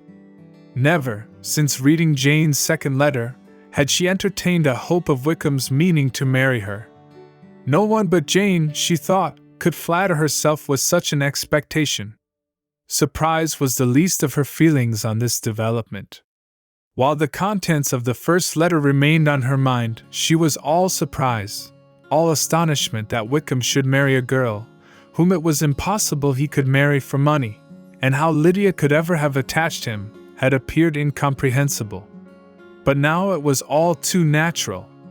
For such an attachment as this, she might have sufficient charms, and though she did not suppose Lydia to be deliberately engaging in an elopement, without the intention of marriage, she had no difficulty in believing that neither her virtue nor her understanding would preserve her from falling an easy prey.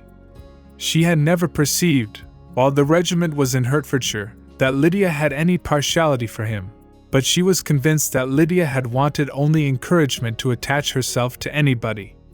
Sometimes one officer, sometimes another had been her favorite, as their attentions raised them in her opinion. Her affections had been continually fluctuating, but never without an object. The mischief of neglect and mistaken indulgence towards such a girl.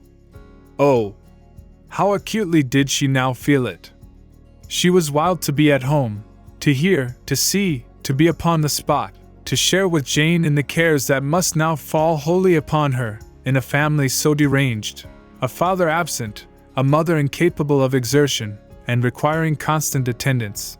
And though almost persuaded that nothing could be done for Lydia, her uncle's interference seemed of the utmost importance, until he entered the room. The misery of her impatience was severe. Mr. and Mrs. Gardiner had hurried back in alarm, supposing, by the servant's account, that their niece was taken suddenly ill, but satisfying them instantly on that head, she eagerly communicated the cause of their summons, reading the 2 letters aloud, and dwelling on the postscript of the last, with trembling energy. Though Lydia had never been a favorite with them, Mr. and Mrs. Gardiner could not but be deeply affected. Not Lydia only, but all were concerned in it, and after the first exclamations of surprise and horror, Mr. Gardiner readily promised every assistance in his power. Elizabeth, though expecting no less, thanked him with tears of gratitude, and all 3 being actuated by one spirit, everything relating to their journey was speedily settled. They were to be off as soon as possible. "But what is to be done about Pemberley?" cried Mrs. Gardiner. "John told us Mr. Darcy was here when you sent for us. Was it so?" "Yes, and I told him we should not be able to keep our engagement." "That is all settled." "That is all settled," repeated the other, as she ran into her room to prepare. "And are they upon such terms as for her to disclose the real truth? Oh, that I knew how it was!" But wishes were vain, or at best could serve only to amuse her in the hurry and confusion of the following hour. Had Elizabeth been at leisure to be idle, she would have remained certain that all employment was impossible to one so wretched as herself. But she had her share of business as well as her aunt, and amongst the rest there were notes to be written to all their friends in Lambton, with false excuses for their sudden departure. An hour, however, saw the whole completed, and Mr. Gardiner meanwhile having settled his account at the inn, nothing remained to be done but to go, and Elizabeth, after all the misery of the morning, found herself, in a shorter space of time than she could have supposed, seated in the carriage, and on the road to Longbourn. Chapter 47. "I have been thinking it over again, Elizabeth," said her uncle, as they drove from the town. "And really, upon serious consideration, I am much more inclined than I was to judge as your eldest sister does of the matter. It appears to me so very unlikely that any young man should form such a design against a girl who is by no means unprotected or friendless, and who was actually staying in his colonel's family, that I am strongly inclined to hope the best. Could he expect that her friends would not step forward? Could he expect to be noticed again by the regiment, after such an affront to Colonel Forster? His temptation is not adequate to the risk. Do you really think so? Cried Elizabeth, brightening up for a moment. Upon my word, said Mrs. Gardiner, I begin to be of your uncle's opinion. It is really too great a violation of decency, honor, and interest for him to be guilty of it. I cannot think so very ill of Wickham. Can you yourself, Lizzie, so wholly give him up as to believe him capable of it? Not perhaps of neglecting his own interests, but of every other neglect I can believe him capable. If, indeed, it should be so, but I dare not hope it. Why should they not go on to Scotland, if that had been the case? In the first place, replied Mr. Gardiner, there is no absolute proof that they are not gone to Scotland. Oh, but their removing from the chaise into a hackney coach is such a presumption. And, besides, no traces of them were to be found on the Barnet Road. Well, then, supposing them to be in London, they may be there, though for the purpose of concealment, for no more exceptionable purpose. It is not likely that money should be very abundant on either side, and it might strike them that they could be more economically, though less expeditiously, married in London than in Scotland. But why all this secrecy? Why any fear of detection? Why must their marriage be private? Oh, no, this is not likely. His most particular friend, you see by Jane's account, was persuaded of his never intending to marry her. Wickham will never marry a woman without some money. He cannot afford it. And what claims has Lydia, what attractions has she beyond youth, health, and good humor, that could make him, for her sake, forego every chance of benefiting himself by marrying well? As to what restraint the apprehension of disgrace in the corps might throw on a dishonorable elopement with her, I am not able to judge, for I know nothing of the effects that such a step might produce. But as to your other objection, I am afraid it will hardly hold good. Lydia has no brothers to step forward, and he might imagine, from my father's behavior, from his indolence and the little attention he has ever seemed to give to what was going forward in his family, that he would do as little, and think as little about it, as any father could do, in such a matter. But can you think that Lydia is so lost to everything but love of him, as to consent to live with him on any other terms than marriage? It does seem, and it is most shocking indeed, replied Elizabeth, with tears in her eyes, that a sister's sense of decency and virtue in such a point should admit of doubt. But really, I know not what to say. Perhaps I am not doing her justice. But she is very young. She has never been taught to think on serious subjects, and for the last half-year, nay, for a 12-month, she has been given up to nothing but amusement and vanity. She has been allowed to dispose of her time in the most idle and frivolous manner, and to adopt any opinions that came in her way. Since the Shire were first quartered in Meryton, nothing but love, flirtation, and officers have been in her head. She has been doing everything in her power by thinking and talking on the subject, to give greater, what shall I call it, susceptibility to her feelings, which are naturally lively enough. And we all know that Wickham has every charm of person and address that can captivate a woman. But you see that Jane, said her aunt, does not think so ill of Wickham, as to believe him capable of the attempt. Of whom does Jane ever think ill?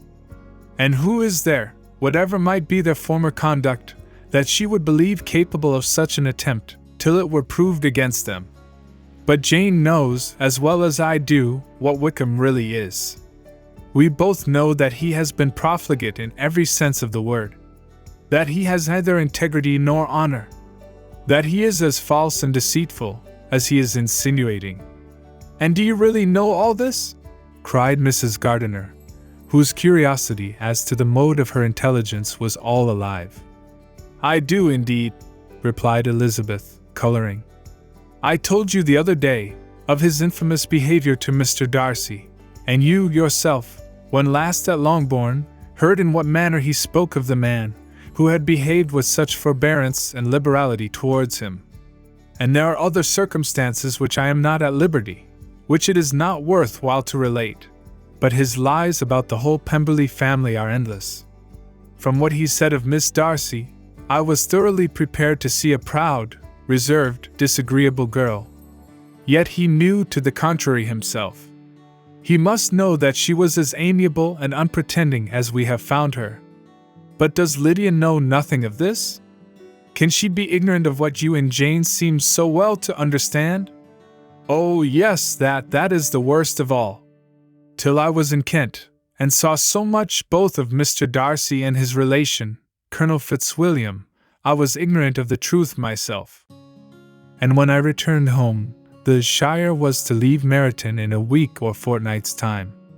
As that was the case, neither Jane, to whom I related the whole, nor I thought it necessary to make our knowledge public, for of what use could it apparently be to anyone, that the good opinion which all the neighbourhood had of him should then be overthrown?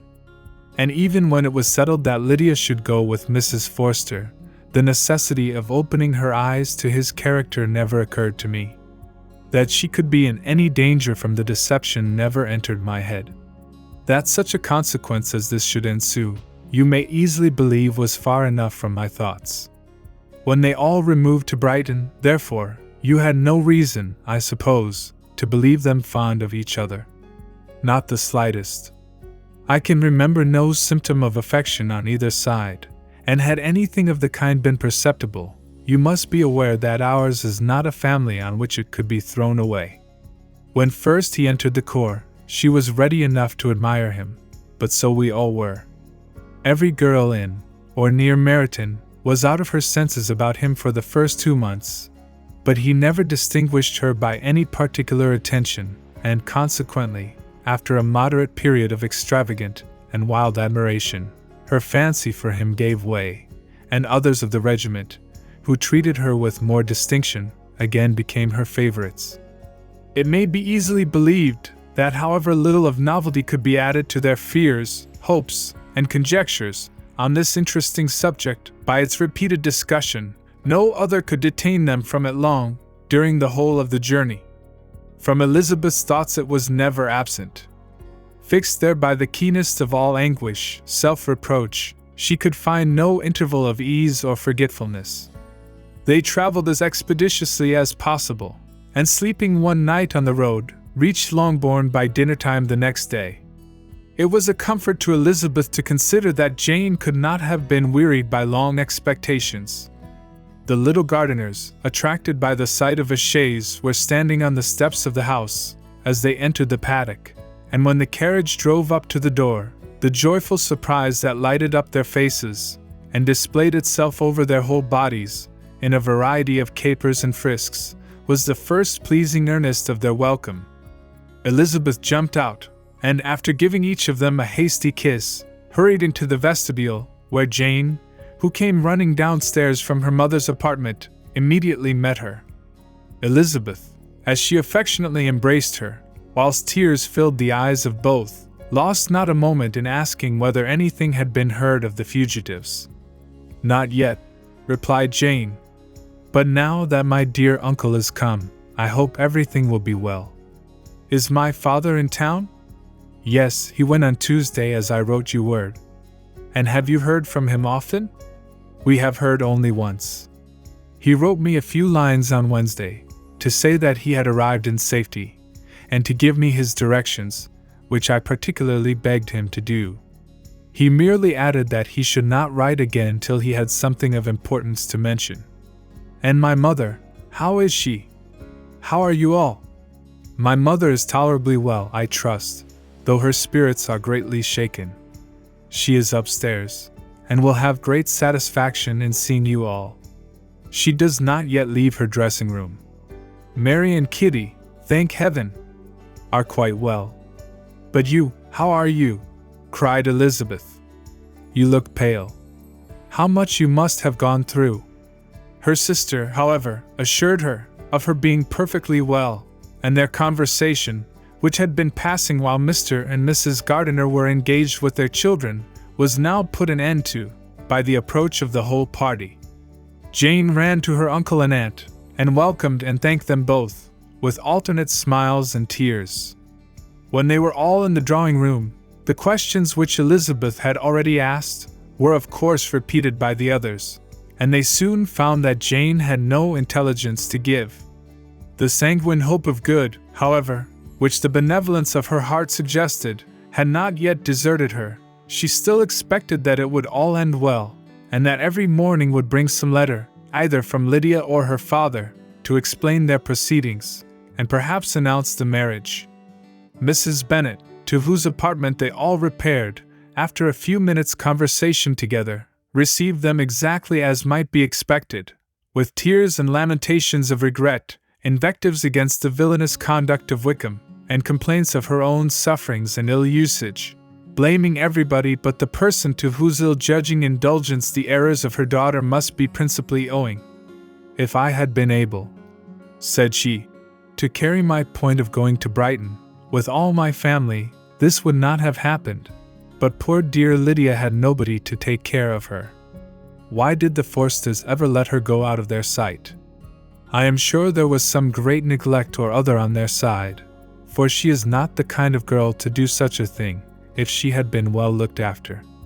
I always thought they were very unfit to have the charge of her, but I was overruled, as I always am. Poor dear child. And now here's Mr. Bennet gone away, and I know he will fight Wickham, wherever he meets him, and then he will be killed, and what is to become of us all? The Collinses will turn us out, before he is cold in his grave, and if you are not kind to us, brother, I do not know what we shall do." They all exclaimed against such terrific ideas, and Mr. Gardiner, after general assurances of his affection for her and all her family, told her that he meant to be in London the very next day, and would assist Mr. Bennet in every endeavour for recovering Lydia. "Do not give way to useless alarm," added he. "Though it is right to be prepared for the worst, there is no occasion to look on it as certain. It is not quite a week since they left Brighton. In a few days more, we may gain some news of them. Until we know that they are not married, and have no design of marrying, do not let us give the matter over as lost.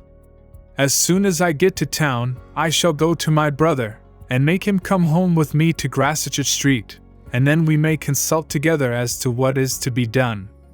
"Oh, my dear brother," replied Mrs. Bennet, "that is exactly what I could most wish for. And now do, when you get to town, find them out, wherever they may be, and if they are not married already, make them marry. And as for wedding clothes, do not let them wait for that, but tell Lydia she shall have as much money as she chooses to buy them after they are married. And above all things, keep Mr. Bennet from fighting. Tell him what a dreadful state I am in, that I am frightened out of my wits, and have such tremblings, such flutterings, all over me, such spasms in my side, and pains in my head, and such beatings at heart, that I can get no rest by night nor by day. And tell my dear Lydia not to give any directions about her clothes, till she has seen me, for she does not know which are the best warehouses." "Oh, brother, how kind you are! I know you will contrive it all."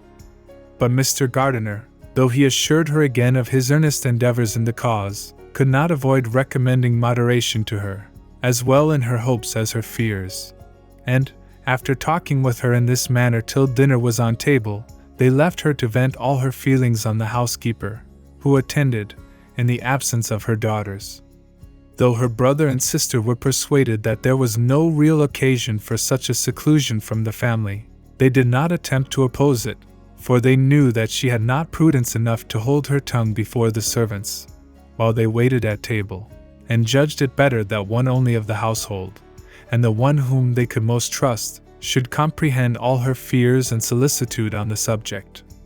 In the dining room they were soon joined by Mary and Kitty, who had been too busily engaged in their separate apartments, to make their appearance before. One came from her books, and the other from her toilette. The faces of both, however, were tolerably calm, and no change was visible in either, except that the loss of her favorite sister, or the anger which she had herself incurred in the business, had given something more of fretfulness than usual to the accents of Kitty. As for Mary, she was mistress enough of herself to whisper to Elizabeth with a countenance of grave reflection, soon after they were seated at table, "This is a most unfortunate affair, and will probably be much talked of. But we must stem the tide of malice, and pour into the wounded bosoms of each other the balm of sisterly consolation." Then, perceiving in Elizabeth no inclination of replying, she added, "Unhappy as the event must be for Lydia, we may draw from it this useful lesson, that loss of virtue in a female is irretrievable, that one false step involves her in endless ruin, that her reputation is no less brittle than it is beautiful, and that she cannot be too much guarded in her behavior towards the undeserving of the other sex." Elizabeth lifted up her eyes in amazement, but was too much oppressed to make any reply. Mary, however, continued to console herself with such kind of moral extractions from the evil before them. In the afternoon, the two elder Miss Bennets were able to be for half an hour by themselves, and Elizabeth instantly availed herself of the opportunity of making many inquiries, which Jane was equally eager to satisfy.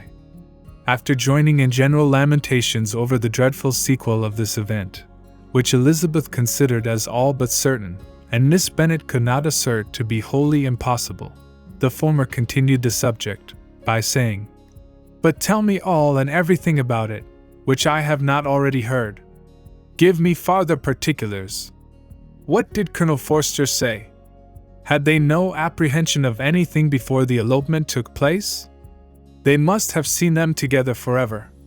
Colonel Forster did own that he had often suspected some partiality, especially on Lydia's side, but nothing to give him any alarm.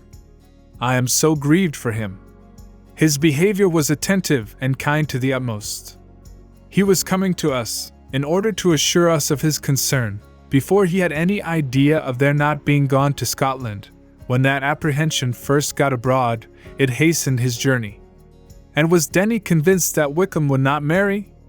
Did he know of their intending to go off? Had Colonel Forster seen Denny himself? Yes, but when questioned by him, Denny denied knowing anything of their plan, and would not give his real opinion about it. He did not repeat his persuasion of their not marrying, and from that I am inclined to hope he might have been misunderstood before. And till Colonel Forster came himself, not one of you entertained a doubt, I suppose, of their being really married? How was it possible that such an idea should enter our brains?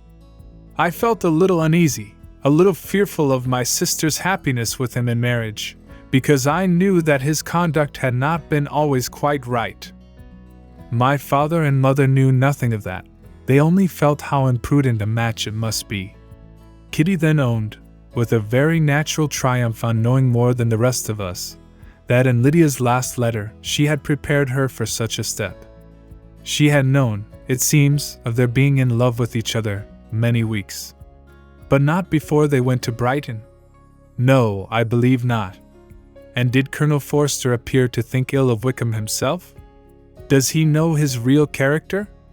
I must confess that he did not speak so well of Wickham as he formerly did. He believed him to be imprudent and extravagant. And since this sad affair has taken place, it is said that he left Meryton greatly in debt, but I hope this may be false. Oh, Jane, had we been less secret, had we told what we knew of him, this could not have happened. Perhaps it would have been better, replied her sister. But to expose the former faults of any person, without knowing what their present feelings were, seemed unjustifiable. We acted with the best intentions. Could Colonel Forster repeat the particulars of Lydia's note to his wife? He brought it with him for us to see. Jane then took it from her pocket-book and gave it to Elizabeth. These were the contents. My dear Harriet, you will laugh when you know where I am gone, and I cannot help laughing myself at your surprise tomorrow morning, as soon as I am missed.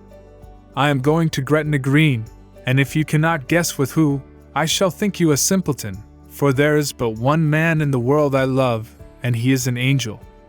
I should never be happy without him, so think it no harm to be off.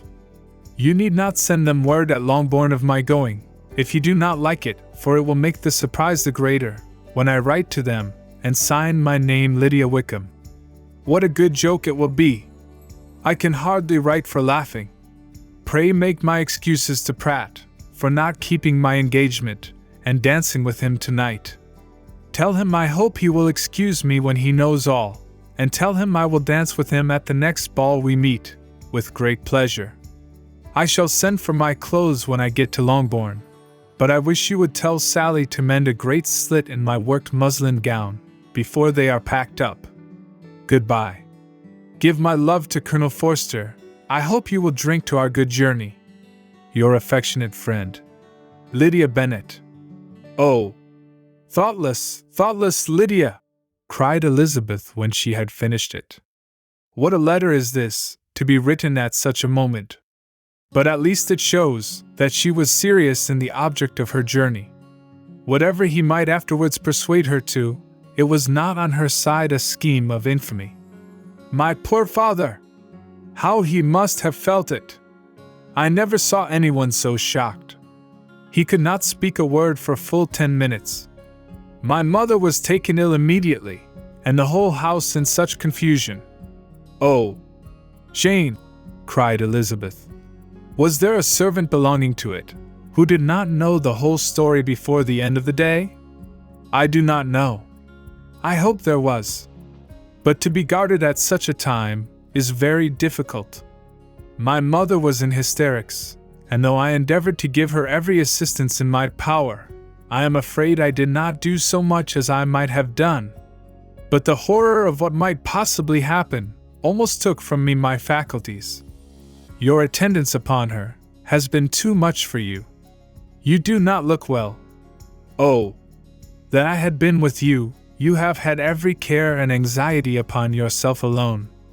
Mary and Kitty have been very kind, and would have shared in every fatigue, I am sure, but I did not think it right for either of them.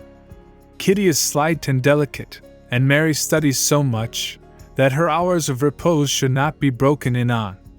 My Aunt Phillips came to Longbourn on Tuesday, after my father went away, and was so good as to stay till Thursday with me.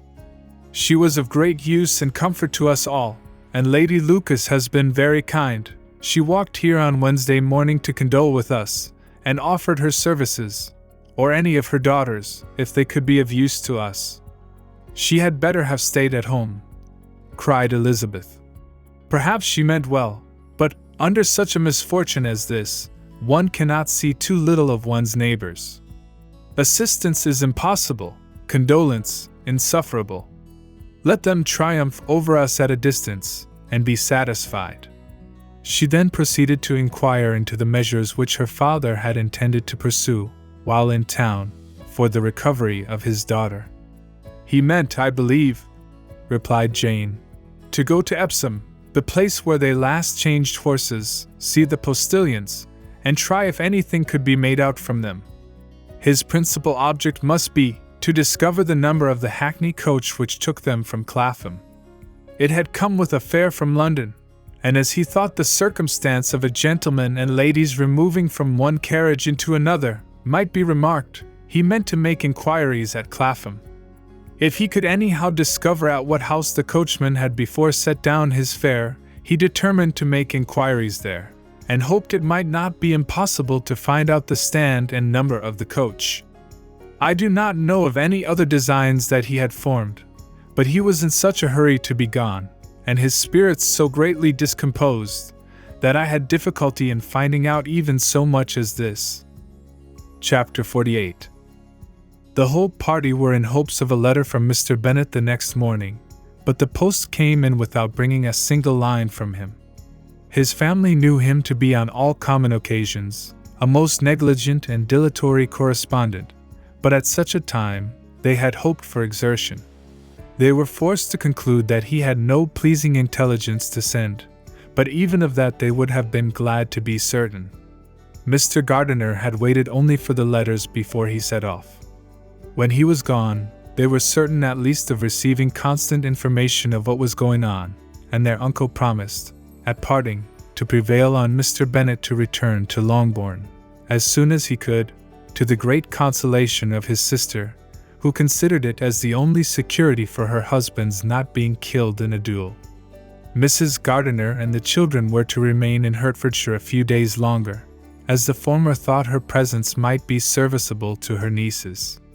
She shared in their attendance on Mrs. Bennet, and was a great comfort to them in their hours of freedom. Their other aunt also visited them frequently, and always, as she said, with the design of cheering and heartening them up, though as she never came without reporting some fresh instance of Wickham's extravagance or irregularity, she seldom went away without leaving them more dispirited than she found them. All Meryton seemed striving to blacken the man, who, but 3 months before, had been almost an angel of light. He was declared to be in debt to every tradesman in the place, and his intrigues, all honored with the title of seduction, had been extended into every tradesman's family. Everybody declared that he was the wickedest young man in the world, and everybody began to find out that they had always distrusted the appearance of his goodness. Elizabeth, though she did not credit above half of what was said, believed enough to make her former assurance of her sister's ruin still more certain, and even Jane, who believed still less of it, became almost hopeless, more especially as the time was now come, when if they had gone to Scotland, which she had never before entirely despaired of, they must in all probability have gained some news of them. Mr. Gardiner left Longbourn on Sunday. On Tuesday, his wife received a letter from him. It told them that on his arrival, he had immediately found out his brother, and persuaded him to come to Gracechurch Street. That Mr. Bennet had been to Epsom and Clapham before his arrival, but without gaining any satisfactory information, and that he was now determined to inquire at all the principal hotels in town, as Mr. Bennet thought it possible they might have gone to one of them, on their first coming to London, before they procured lodgings. Mr. Gardiner himself did not expect any success from this measure, but as his brother was eager in it, he meant to assist him in pursuing it. He added that Mr. Bennet seemed wholly disinclined at present to leave London, and promised to write again very soon. There was also a postscript to this effect. I have written to Colonel Forster to desire him to find out, if possible, from some of the young man's intimates in the regiment, whether Wickham has any relations or connections who would be likely to know in what part of the town he has now concealed himself. If there were anyone that one could apply to with a probability of gaining such a clue as that, it might be of essential consequence. At present we have nothing to guide us. Colonel Forster will, I dare say, do everything in his power to satisfy us on this head. But on second thoughts, perhaps Lizzie could tell us what relations he has now living, better than any other person. Elizabeth was at no loss to understand from whence this deference for her authority proceeded, but it was not in her power to give any information of so satisfactory a nature as the compliment deserved. She had never heard of his having had any relations, except a father and mother, both of whom had been dead many years. It was possible, however, that some of his companions in the shire might be able to give more information, and though she was not very sanguine in expecting it, the application was a something to look forward to. Every day at Longbourn was now a day of anxiety, but the most anxious part of each was when the post was expected. The arrival of letters was the first grand object of every morning's impatience. Through letters, whatever of good or bad was to be told, would be communicated, and every succeeding day was expected to bring some news of importance. But before they heard again from Mr. Gardiner, a letter arrived for their father from a different quarter, from Mr. Collins, which, as Jane had received directions to open all that came for him in his absence, she accordingly read, and Elizabeth, who knew what curiosities his letters always were, looked over her, and read it likewise. It was as follows. My dear Sire, I feel myself called upon, by our relationship, and my situation in life, to condole with you on the grievous affliction you are now suffering under, of which we were yesterday informed by a letter from Hertfordshire. Be assured, my dear sir, that Mrs. Collins and myself sincerely sympathize with you, and all your respectable family, in your present distress, which must be of the bitterest kind, because proceeding from a cause which no time can remove. No arguments shall be wanting on my part that can alleviate so severe a misfortune, or that may comfort you, under a circumstance that must be of all others most afflicting to a parent's mind. The death of your daughter would have been a blessing in comparison of this. And it is the more to be lamented, because there is reason to suppose, as my dear Charlotte informs me, that this licentiousness of behavior in your daughter has proceeded from a faulty degree of indulgence, though, at the same time, for the consolation of yourself and Mrs. Bennet, I am inclined to think that her own disposition must be naturally bad, or she could not be guilty of such an enormity at so early an age. Howsoever that may be, you are grievously to be pitied, in which opinion I am not only joined by Mrs. Collins, but likewise by Lady Catherine and her daughter, to whom I have related the affair. They agree with me in apprehending that this false step in one daughter will be injurious to the fortunes of all the others, for who, as Lady Catherine herself condescendingly says, will connect themselves with such a family. And this consideration leads me moreover to reflect with augmented satisfaction on a certain event of last November, for had it been otherwise, I must have been involved in all your sorrow and disgrace. Let me advise you then, my dear sir, to console yourself as much as possible, to throw off your unworthy child from your affection forever, and leave her to reap the fruits of her own heinous offense. I am, dear sir, etc., etc. Mr. Gardiner did not write again till he had received an answer from Colonel Forster, and then he had nothing of a pleasant nature to send. It was not known that Wickham had a single relation with whom he kept up any connection, and it was certain that he had no near one living. His former acquaintance had been numerous, but since he had been in the militia, it did not appear that he was on terms of particular friendship with any of them. There was no one, therefore, who could be pointed out as likely to give any news of him. And in the wretched state of his own finances, there was a very powerful motive for secrecy, in addition to his fear of discovery by Lydia's relations, for it had just transpired that he had left gaming debts behind him, to a very considerable amount. Colonel Forster believed that more than £1,000 would be necessary to clear his expenses at Brighton. He owed a good deal in the town, but his debts of honor were still more formidable. Mr. Gardiner did not attempt to conceal these particulars from the Longbourn family. Jane heard them with horror. "A gamester!" she cried. "This is wholly unexpected. I had not an idea of it." Mr. Gardiner added in his letter that they might expect to see their father at home on the following day, which was Saturday. Rendered spiritless by the ill success of all their endeavors, he had yielded to his brother-in-law's entreaty that he would return to his family, and leave it to him to do whatever occasion might suggest to be advisable for continuing their pursuit. When Mrs. Bennet was told of this, she did not express so much satisfaction as her children expected, considering what her anxiety for his life had been before. "What, is he coming home, and without poor Lydia?" she cried. "Sure he will not leave London before he has found them. Who is to fight Wickham, and make him marry her, if he comes away?" As Mrs. Gardiner began to wish to be at home, it was settled that she and her children should go to London, at the same time that Mr. Bennet came from it. The coach, therefore, took them the first stage of their journey, and brought its master back to Longbourn. Mrs. Gardiner went away in all the perplexity about Elizabeth and her Derbyshire friend that had attended her from that part of the world. His name had never been voluntarily mentioned before them by her niece, and the kind of half-expectation which Mrs. Gardiner had formed, of their being followed by a letter from him, had ended in nothing. Elizabeth had received none since her return, that could come from Pemberley. The present unhappy state of the family rendered any other excuse for the lowness of her spirits unnecessary. Nothing, therefore, could be fairly conjectured from that, though Elizabeth, who was by this time tolerably well acquainted with her own feelings, was perfectly aware that, had she known nothing of Darcy, she could have borne the dread of Lydia's infamy somewhat better. It would have spared her, she thought, one sleepless night out of two. When Mr. Bennet arrived, he had all the appearance of his usual philosophic composure.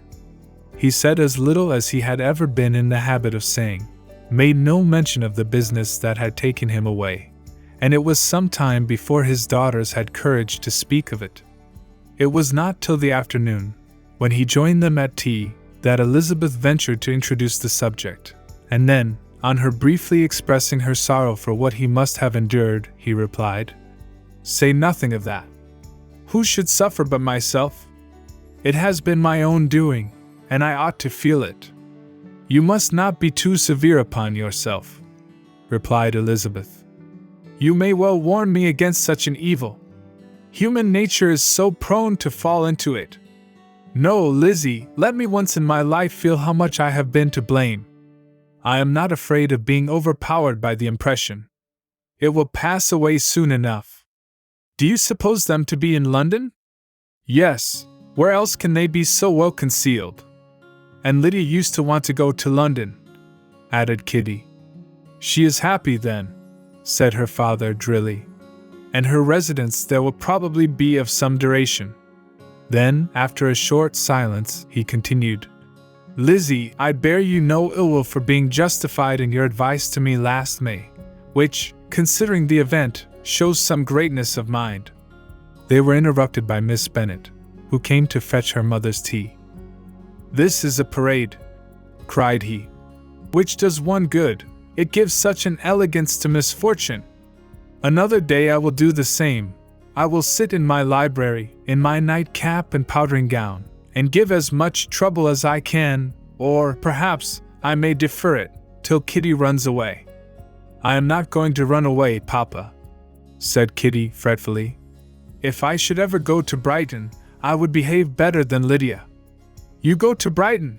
I would not trust you so near it as Eastbourne for £50. No, Kitty, I have at last learnt to be cautious, and you will feel the effects of it. No officer is ever to enter my house again, nor even to pass through the village. Balls will be absolutely prohibited, unless you stand up with one of your sisters. And you are never to stir out of doors till you can prove that you have spent 10 minutes of every day in a rational manner." Kitty, who took all these threats in a serious light, began to cry. "Well, well," said he, "do not make yourself unhappy. If you are a good girl for the next 10 years, I will take you to a review at the end of them." Chapter 49. 2 days after Mr. Bennet's return, as Jane and Elizabeth were walking together in the shrubbery behind the house, they saw the housekeeper coming towards them, and concluding that she came to call them to their mother, went forward to meet her. But, instead of the expected summons, when they approached her, she said to Miss Bennet, "I beg your pardon, madam, for interrupting you, but I was in hopes you might have got some good news from town, so I took the liberty of coming to ask." "What do you mean, Hill? We have heard nothing from town." "Dear madam," cried Mrs. Hill, in great astonishment, "don't you know there is an express come from master from Mr. Gardiner? He has been here this half hour, and master has had a letter." Away ran the girls, too eager to get in to have time for speech. They ran through the vestibule into the breakfast room, from thence to the library. Their father was in either, and they were on the point of seeking him upstairs with their mother, when they were met by the butler, who said, "If you are looking for my master, ma'am, he is walking towards the little copse." Upon this information, they instantly passed through the hall once more, and ran across the lawn after their father, who was deliberately pursuing his way towards a small wood on one side of the paddock. Jane, who was not so light, nor so much in the habit of running as Elizabeth, soon lagged behind, while her sister, panting for breath, came up with him, and eagerly cried out, "Oh, Papa, what news? What news?" Have you heard from my uncle? Yes, I have had a letter from him by express. Well, and what news does it bring? Good or bad? What is there of good to be expected? Said he, taking the letter from his pocket. But perhaps you would like to read it. Elizabeth impatiently caught it from his hand. Jane now came up. Read it aloud, said their father, for I hardly know myself what it is about. Grassetchett Street, Monday, August 2nd. My dear brother, at last I am able to send you some tidings of my niece, and such as, upon the whole, I hope will give you satisfaction. Soon after you left me on Saturday, I was fortunate enough to find out in what part of London they were. The particulars I reserve till we meet. It is enough to know they are discovered. I have seen them both, then it is, as I always hoped, cried Jane. They are married, Elizabeth read on. I have seen them both. They are not married, nor can I find there was any intention of being so. But if you are willing to perform the engagements which I have ventured to make on your side, I hope it will not be long before they are. All that is required of you is, to assure to your daughter, by settlement, her equal share of the £5,000 secured among your children after the decease of yourself and my sister, and moreover, to enter into an engagement of allowing her, during your life, £100 per annum. These are conditions, which, considering everything, I had no hesitation in complying with, as far as I thought myself privileged for you. I shall send this by express, that no time may be lost in bringing me your answer. You will easily comprehend, from these particulars, that Mr. Wickham's circumstances are not so hopeless as they are generally believed to be. The world has been deceived in that respect, and I am happy to say, there will be some little money, even when all his debts are discharged, to settle on my niece, in addition to her own fortune. If, as I conclude will be the case, you send me full powers to act in your name, throughout the whole of this business, I will immediately give directions to Haggerston for preparing a proper settlement. There will not be the smallest occasion for your coming to town again. Therefore, stay quietly at Longbourn, and depend on my diligence and care. Send back your answer as soon as you can, and be careful to write explicitly. We have judged it best that my niece should be married from this house, of which I hope you will approve. She comes to us today. I shall write again as soon as anything more is determined on.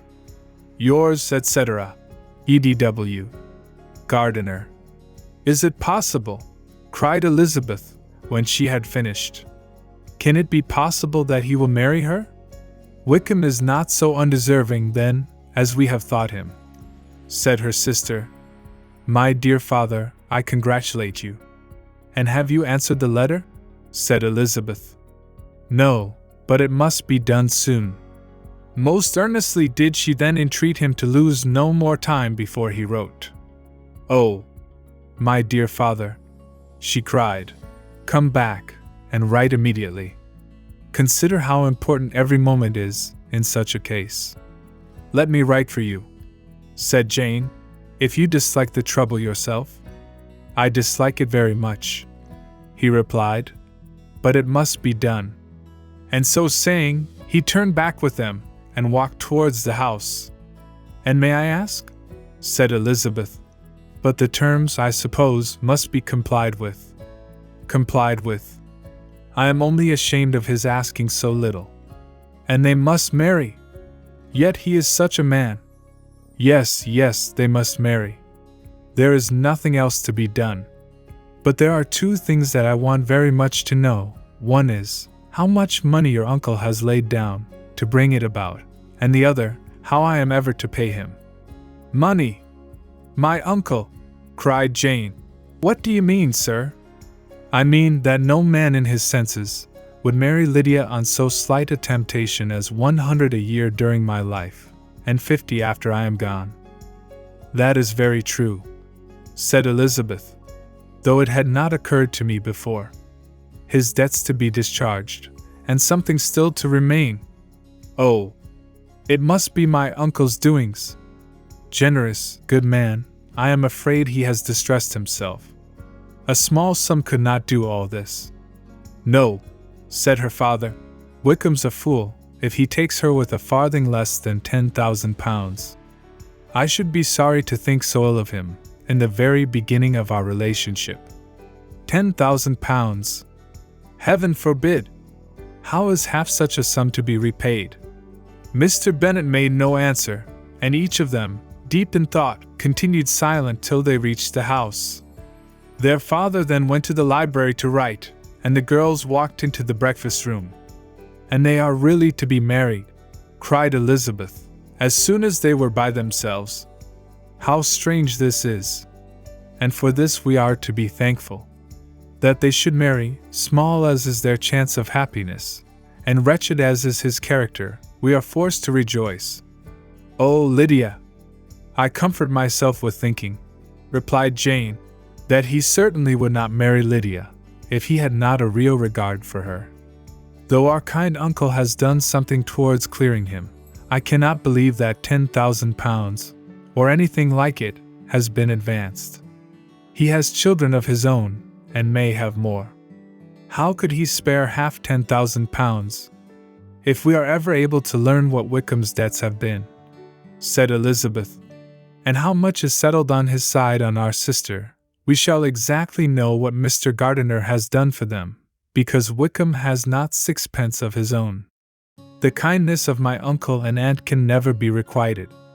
Their taking her home, and affording her their personal protection and countenance, is such a sacrifice to her advantage as years of gratitude cannot enough acknowledge.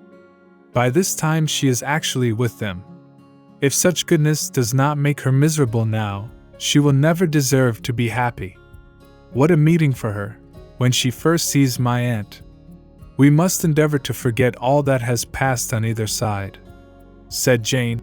I hope and trust they will yet be happy. His consenting to marry her is a proof, I will believe, that he has come to a right way of thinking. Their mutual affection will steady them, and I flatter myself they will settle so quietly, and live in so rational a manner, as may in time make their past imprudence forgotten. Their conduct has been such, replied Elizabeth, as neither you, nor I, nor anybody, can ever forget. It is useless to talk of it. It now occurred to the girls that their mother was in all likelihood perfectly ignorant of what had happened. They went to the library, therefore, and asked their father whether he would not wish them to make it known to her. He was writing, and without raising his head, coolly replied, "Just as you please. May we take my uncle's letter to read to her?" "Take whatever you like, and get away." Elizabeth took the letter from his writing table, and they went upstairs together. Mary and Kitty were both with Mrs. Bennet. One communication would, therefore, do for all. After a slight preparation for good news, the letter was read aloud. Mrs. Bennet could hardly contain herself. As soon as Jane had read Mr. Gardiner's hope of Lydia's being soon married, her joy burst forth, and every following sentence added to its exuberance. She was now in an irritation as violent from delight as she had ever been fidgety from alarm and vexation. To know that her daughter would be married was enough. She was disturbed by no fear for her felicity, nor humbled by any remembrance of her misconduct. "My dear, dear Lydia," she cried, "this is delightful indeed. She will be married. I shall see her again. She will be married at 16. My good, kind brother! I knew how it would be. I knew he would manage everything. How I long to see her! And to see dear Wickham too. But the clothes, the wedding clothes. I will write to my sister Gardiner about them directly. Lizzie, my dear, run down to your father, and ask him how much he will give her. Stay, I will go myself. Ring the bell, Kitty, for Hill. I will put on my things in a moment. My dear, dear Lydia, how merry we shall be together when we meet." Her eldest daughter endeavored to give some relief to the violence of these transports, by leading her thoughts to the obligations which Mr. Gardiner's behavior laid them all under. "For we must attribute this happy conclusion," she added, "in a great measure, to his kindness. We are persuaded that he has pledged himself to assist Mr. Wickham with money." "Well," cried her mother, "it is all very right. Who should do it but her own uncle? If he had not had a family of his own, I and my children must have had all his money, you know, and it is the first time we have ever had anything from him, except a few presents. Well, I am so happy. In a short time, I shall have a daughter married. Mrs. Wickham. How well it sounds. And she was only 16 last June. My dear Jane, I am in such a flutter that I am sure I can't write, so I will dictate, and you write for me. We will settle with your father about the money afterwards, but the things should be ordered immediately." She was then proceeding to all the particulars of calico, muslin, and cambric, and would shortly have dictated some very plentiful orders, had not Jane, though with some difficulty, persuaded her to wait till her father was at leisure to be consulted. One day's delay, she observed, would be of small importance, and her mother was too happy to be quite so obstinate as usual. Other schemes too came into her head. "I will go to Meryton," said she, "as soon as I am dressed, and tell the good news to my sister Phillips. And as I come back, I can call on Lady Lucas and Mrs. Long Kitty, run down and order the carriage. An airing would do me a great deal of good, I am sure. Girls, can I do anything for you in Meryton? Oh, here comes Hill. My dear Hill, have you heard the good news? Miss Lydia is going to be married, and you shall all have a bowl of punch to make merry at her wedding." Mrs. Hill began instantly to express her joy. Elizabeth received her congratulations amongst the rest, and then, sick of this folly, took refuge in her own room, that she might think with freedom. Poor Lydia's situation must, at best, be bad enough, but that it was no worse, she had need to be thankful. She felt it so, and though, in looking forward, neither rational happiness nor worldly prosperity could be justly expected for her sister, in looking back to what they had feared, only 2 hours ago, she felt all the advantages of what they had gained. Chapter 50. Mr. Bennet had very often wished, before this period of his life, that, instead of spending his whole income, he had laid by an annual sum, for the better provision of his children, and of his wife, if she survived him. He now wished it more than ever. Had he done his duty in that respect, Lydia need not have been indebted to her uncle, for whatever of honor or credit could now be purchased for her. The satisfaction of prevailing on one of the most worthless young men in Great Britain to be her husband might then have rested in its proper place. He was seriously concerned that a cause of so little advantage to anyone should be forwarded at the sole expense of his brother-in-law, and he was determined, if possible, to find out the extent of his assistance, and to discharge the obligation as soon as he could. When first Mr. Bennet had married, economy was held to be perfectly useless, for, of course, they were to have a son. This son was to join in cutting off the entail, as soon as he should be of age, and the widow and younger children would by that means be provided for. 5 daughters successively entered the world, but yet the son was to come, and Mrs. Bennet, for many years after Lydia's birth, had been certain that he would. This event had at last been despaired of, but it was then too late to be saving. Mrs. Bennet had no turn for economy, and her husband's love of independence had alone prevented their exceeding their income. £5,000 was settled by marriage articles on Mrs. Bennet and the children, but in what proportions it should be divided amongst the latter depended on the will of the parents. This was one point, with regard to Lydia at least, which was now to be settled, and Mr. Bennet could have no hesitation in acceding to the proposal before him. In terms of grateful acknowledgment for the kindness of his brother, though expressed most concisely, he then delivered on paper his perfect approbation of all that was done, and his willingness to fulfill the engagements that had been made for him. He had never before supposed that, could Wickham be prevailed on to marry his daughter, it would be done with so little inconvenience to himself, as by the present arrangement. He would scarcely be £10 a year the loser, by the hundred that was to be paid them, for, what with her board and pocket allowance, and the continual presents in money, which passed to her, through her mother's hands, Lydia's expenses had been very little within that sum. That it would be done with such trifling exertion on his side, too, was another very welcome surprise, for his chief wish at present was to have as little trouble in the business as possible. When the first transports of rage which had produced his activity in seeking her were over, he naturally returned to all his former indolence.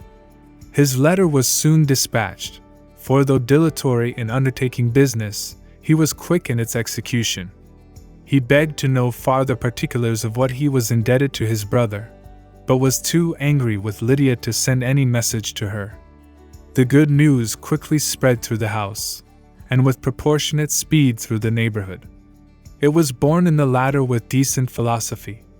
To be sure, it would have been more for the advantage of conversation had Miss Lydia Bennet come upon the town, or, as the happiest alternative, been secluded from the world in some distant farmhouse.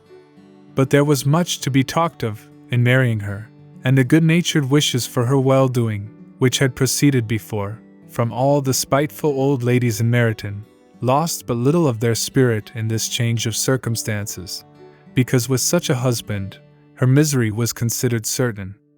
It was a fortnight since Mrs. Bennet had been downstairs, but on this happy day, she again took her seat at the head of her table, and in spirits oppressively high.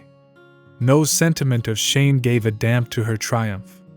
The marriage of a daughter, which had been the first object of her wishes since Jane was 16, was now on the point of accomplishment, and her thoughts and her words ran wholly on those attendants of elegant nuptials, fine muslins, new carriages, and servants.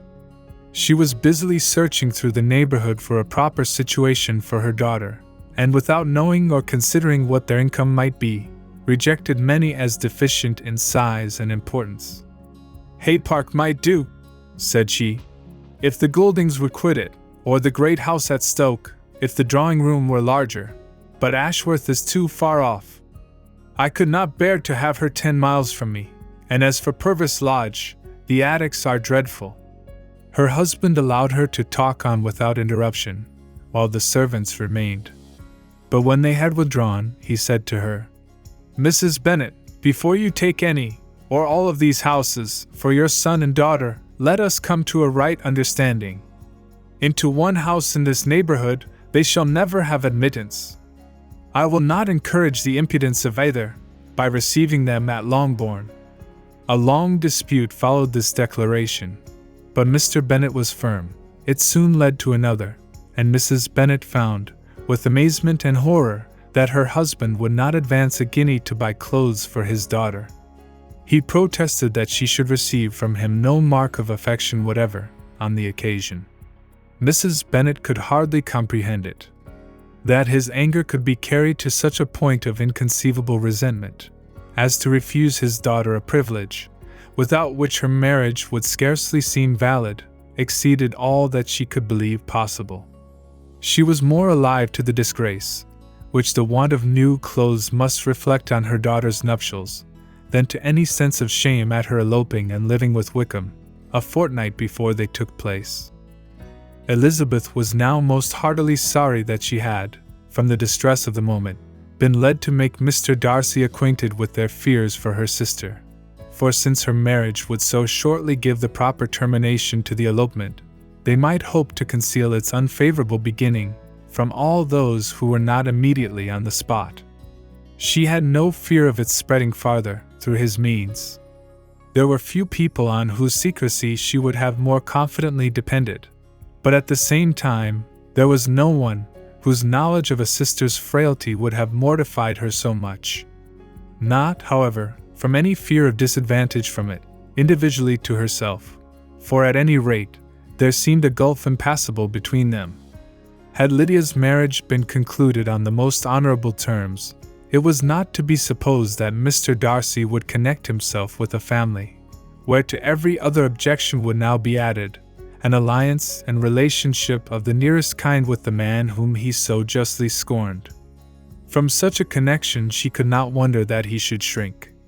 The wish of procuring her regard, which she had assured herself of his feeling in Derbyshire, could not in rational expectation survive such a blow as this. She was humbled, she was grieved, she repented, though she hardly knew of what. She became jealous of his esteem, when she could no longer hope to be benefited by it. She wanted to hear of him, when there seemed the least chance of gaining intelligence. She was convinced that she could have been happy with him, when it was no longer likely they should meet. What a triumph for him, as she often thought, could he know that the proposals which she had proudly spurned only 4 months ago would now have been gladly and gratefully received. He was as generous, she doubted not, as the most generous of his sex. But while he was mortal, there must be a triumph. She began now to comprehend that he was exactly the man who, in disposition and talents, would most suit her. His understanding and temper, though unlike her own, would have answered all her wishes. It was an union that must have been to the advantage of both. By her ease and liveliness, his mind might have been softened, his manners improved, and from his judgment, information, and knowledge of the world she must have received benefit of greater importance.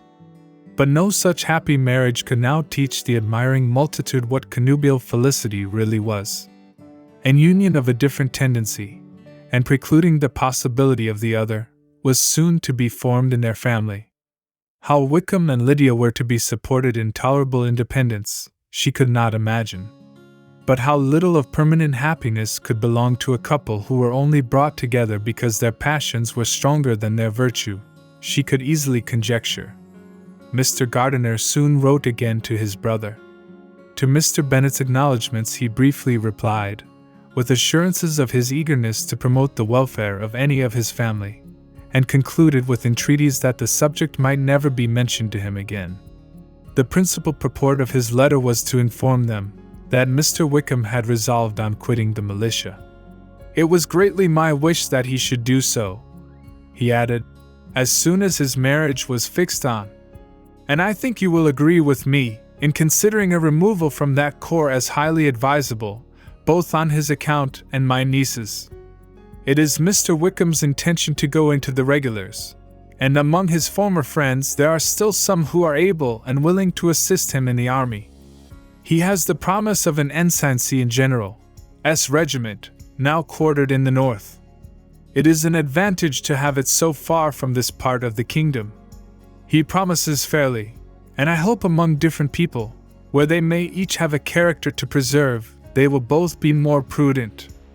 I have written to Colonel Forster to inform him of our present arrangements, and to request that he will satisfy the various creditors of Mr. Wickham in and near Brighton, with assurances of speedy payment, for which I have pledged myself. And will you give yourself the trouble of carrying similar assurances to his creditors in Meryton, of whom I shall subjoin a list, according to his information. He has given in all his debts. I hope at least he has not deceived us. Haggerston has our directions, and all will be completed in a week. They will then join his regiment, unless they are first invited to Longbourn, and I understand from Mrs. Gardiner that my niece is very desirous of seeing you all, before she leaves the south. She is well, and begs to be dutifully remembered to you and her mother. Yours, etc., E. Gardiner. Mr. Bennet and his daughters saw all the advantages of Wickham's removal from the shire, as clearly as Mr. Gardiner could do. But Mrs. Bennet's was not so well pleased with it. Lydia's being settled in the north, just when she had expected most pleasure and pride in her company, for she had by no means given up her plan of their residing in Hertfordshire, was a severe disappointment, and besides, it was such a pity that Lydia should be taken from a regiment where she was acquainted with everybody, and had so many favorites. She is so fond of Mrs. Forster, said she, it will be quite shocking to send her away. And there are several of the young men, too, that she likes very much. The officers may not be so pleasant in General S. Regiment. His daughter's request, for such it might be considered, of being admitted into her family again, before she set off for the north, received at first an absolute negative. But Jane and Elizabeth, who agreed in wishing, for the sake of their sister's feelings and consequence, that she should be noticed on her marriage by her parents, urged him so earnestly, yet so rationally and so mildly, to receive her and her husband at Longbourn, as soon as they were married, that he was prevailed on to think as they thought, and act as they wished. And their mother had the satisfaction of knowing that she should be able to show her married daughter in the neighborhood, before she was banished to the north. When Mr. Bennet wrote again to his brother, therefore, he sent his permission for them to come, and it was settled that as soon as the ceremony was over, they should proceed to Longbourn. Elizabeth was surprised, however, that Wickham should consent to such a scheme, and had she consulted only her own inclination, any meeting with him would have been the last object of her wishes.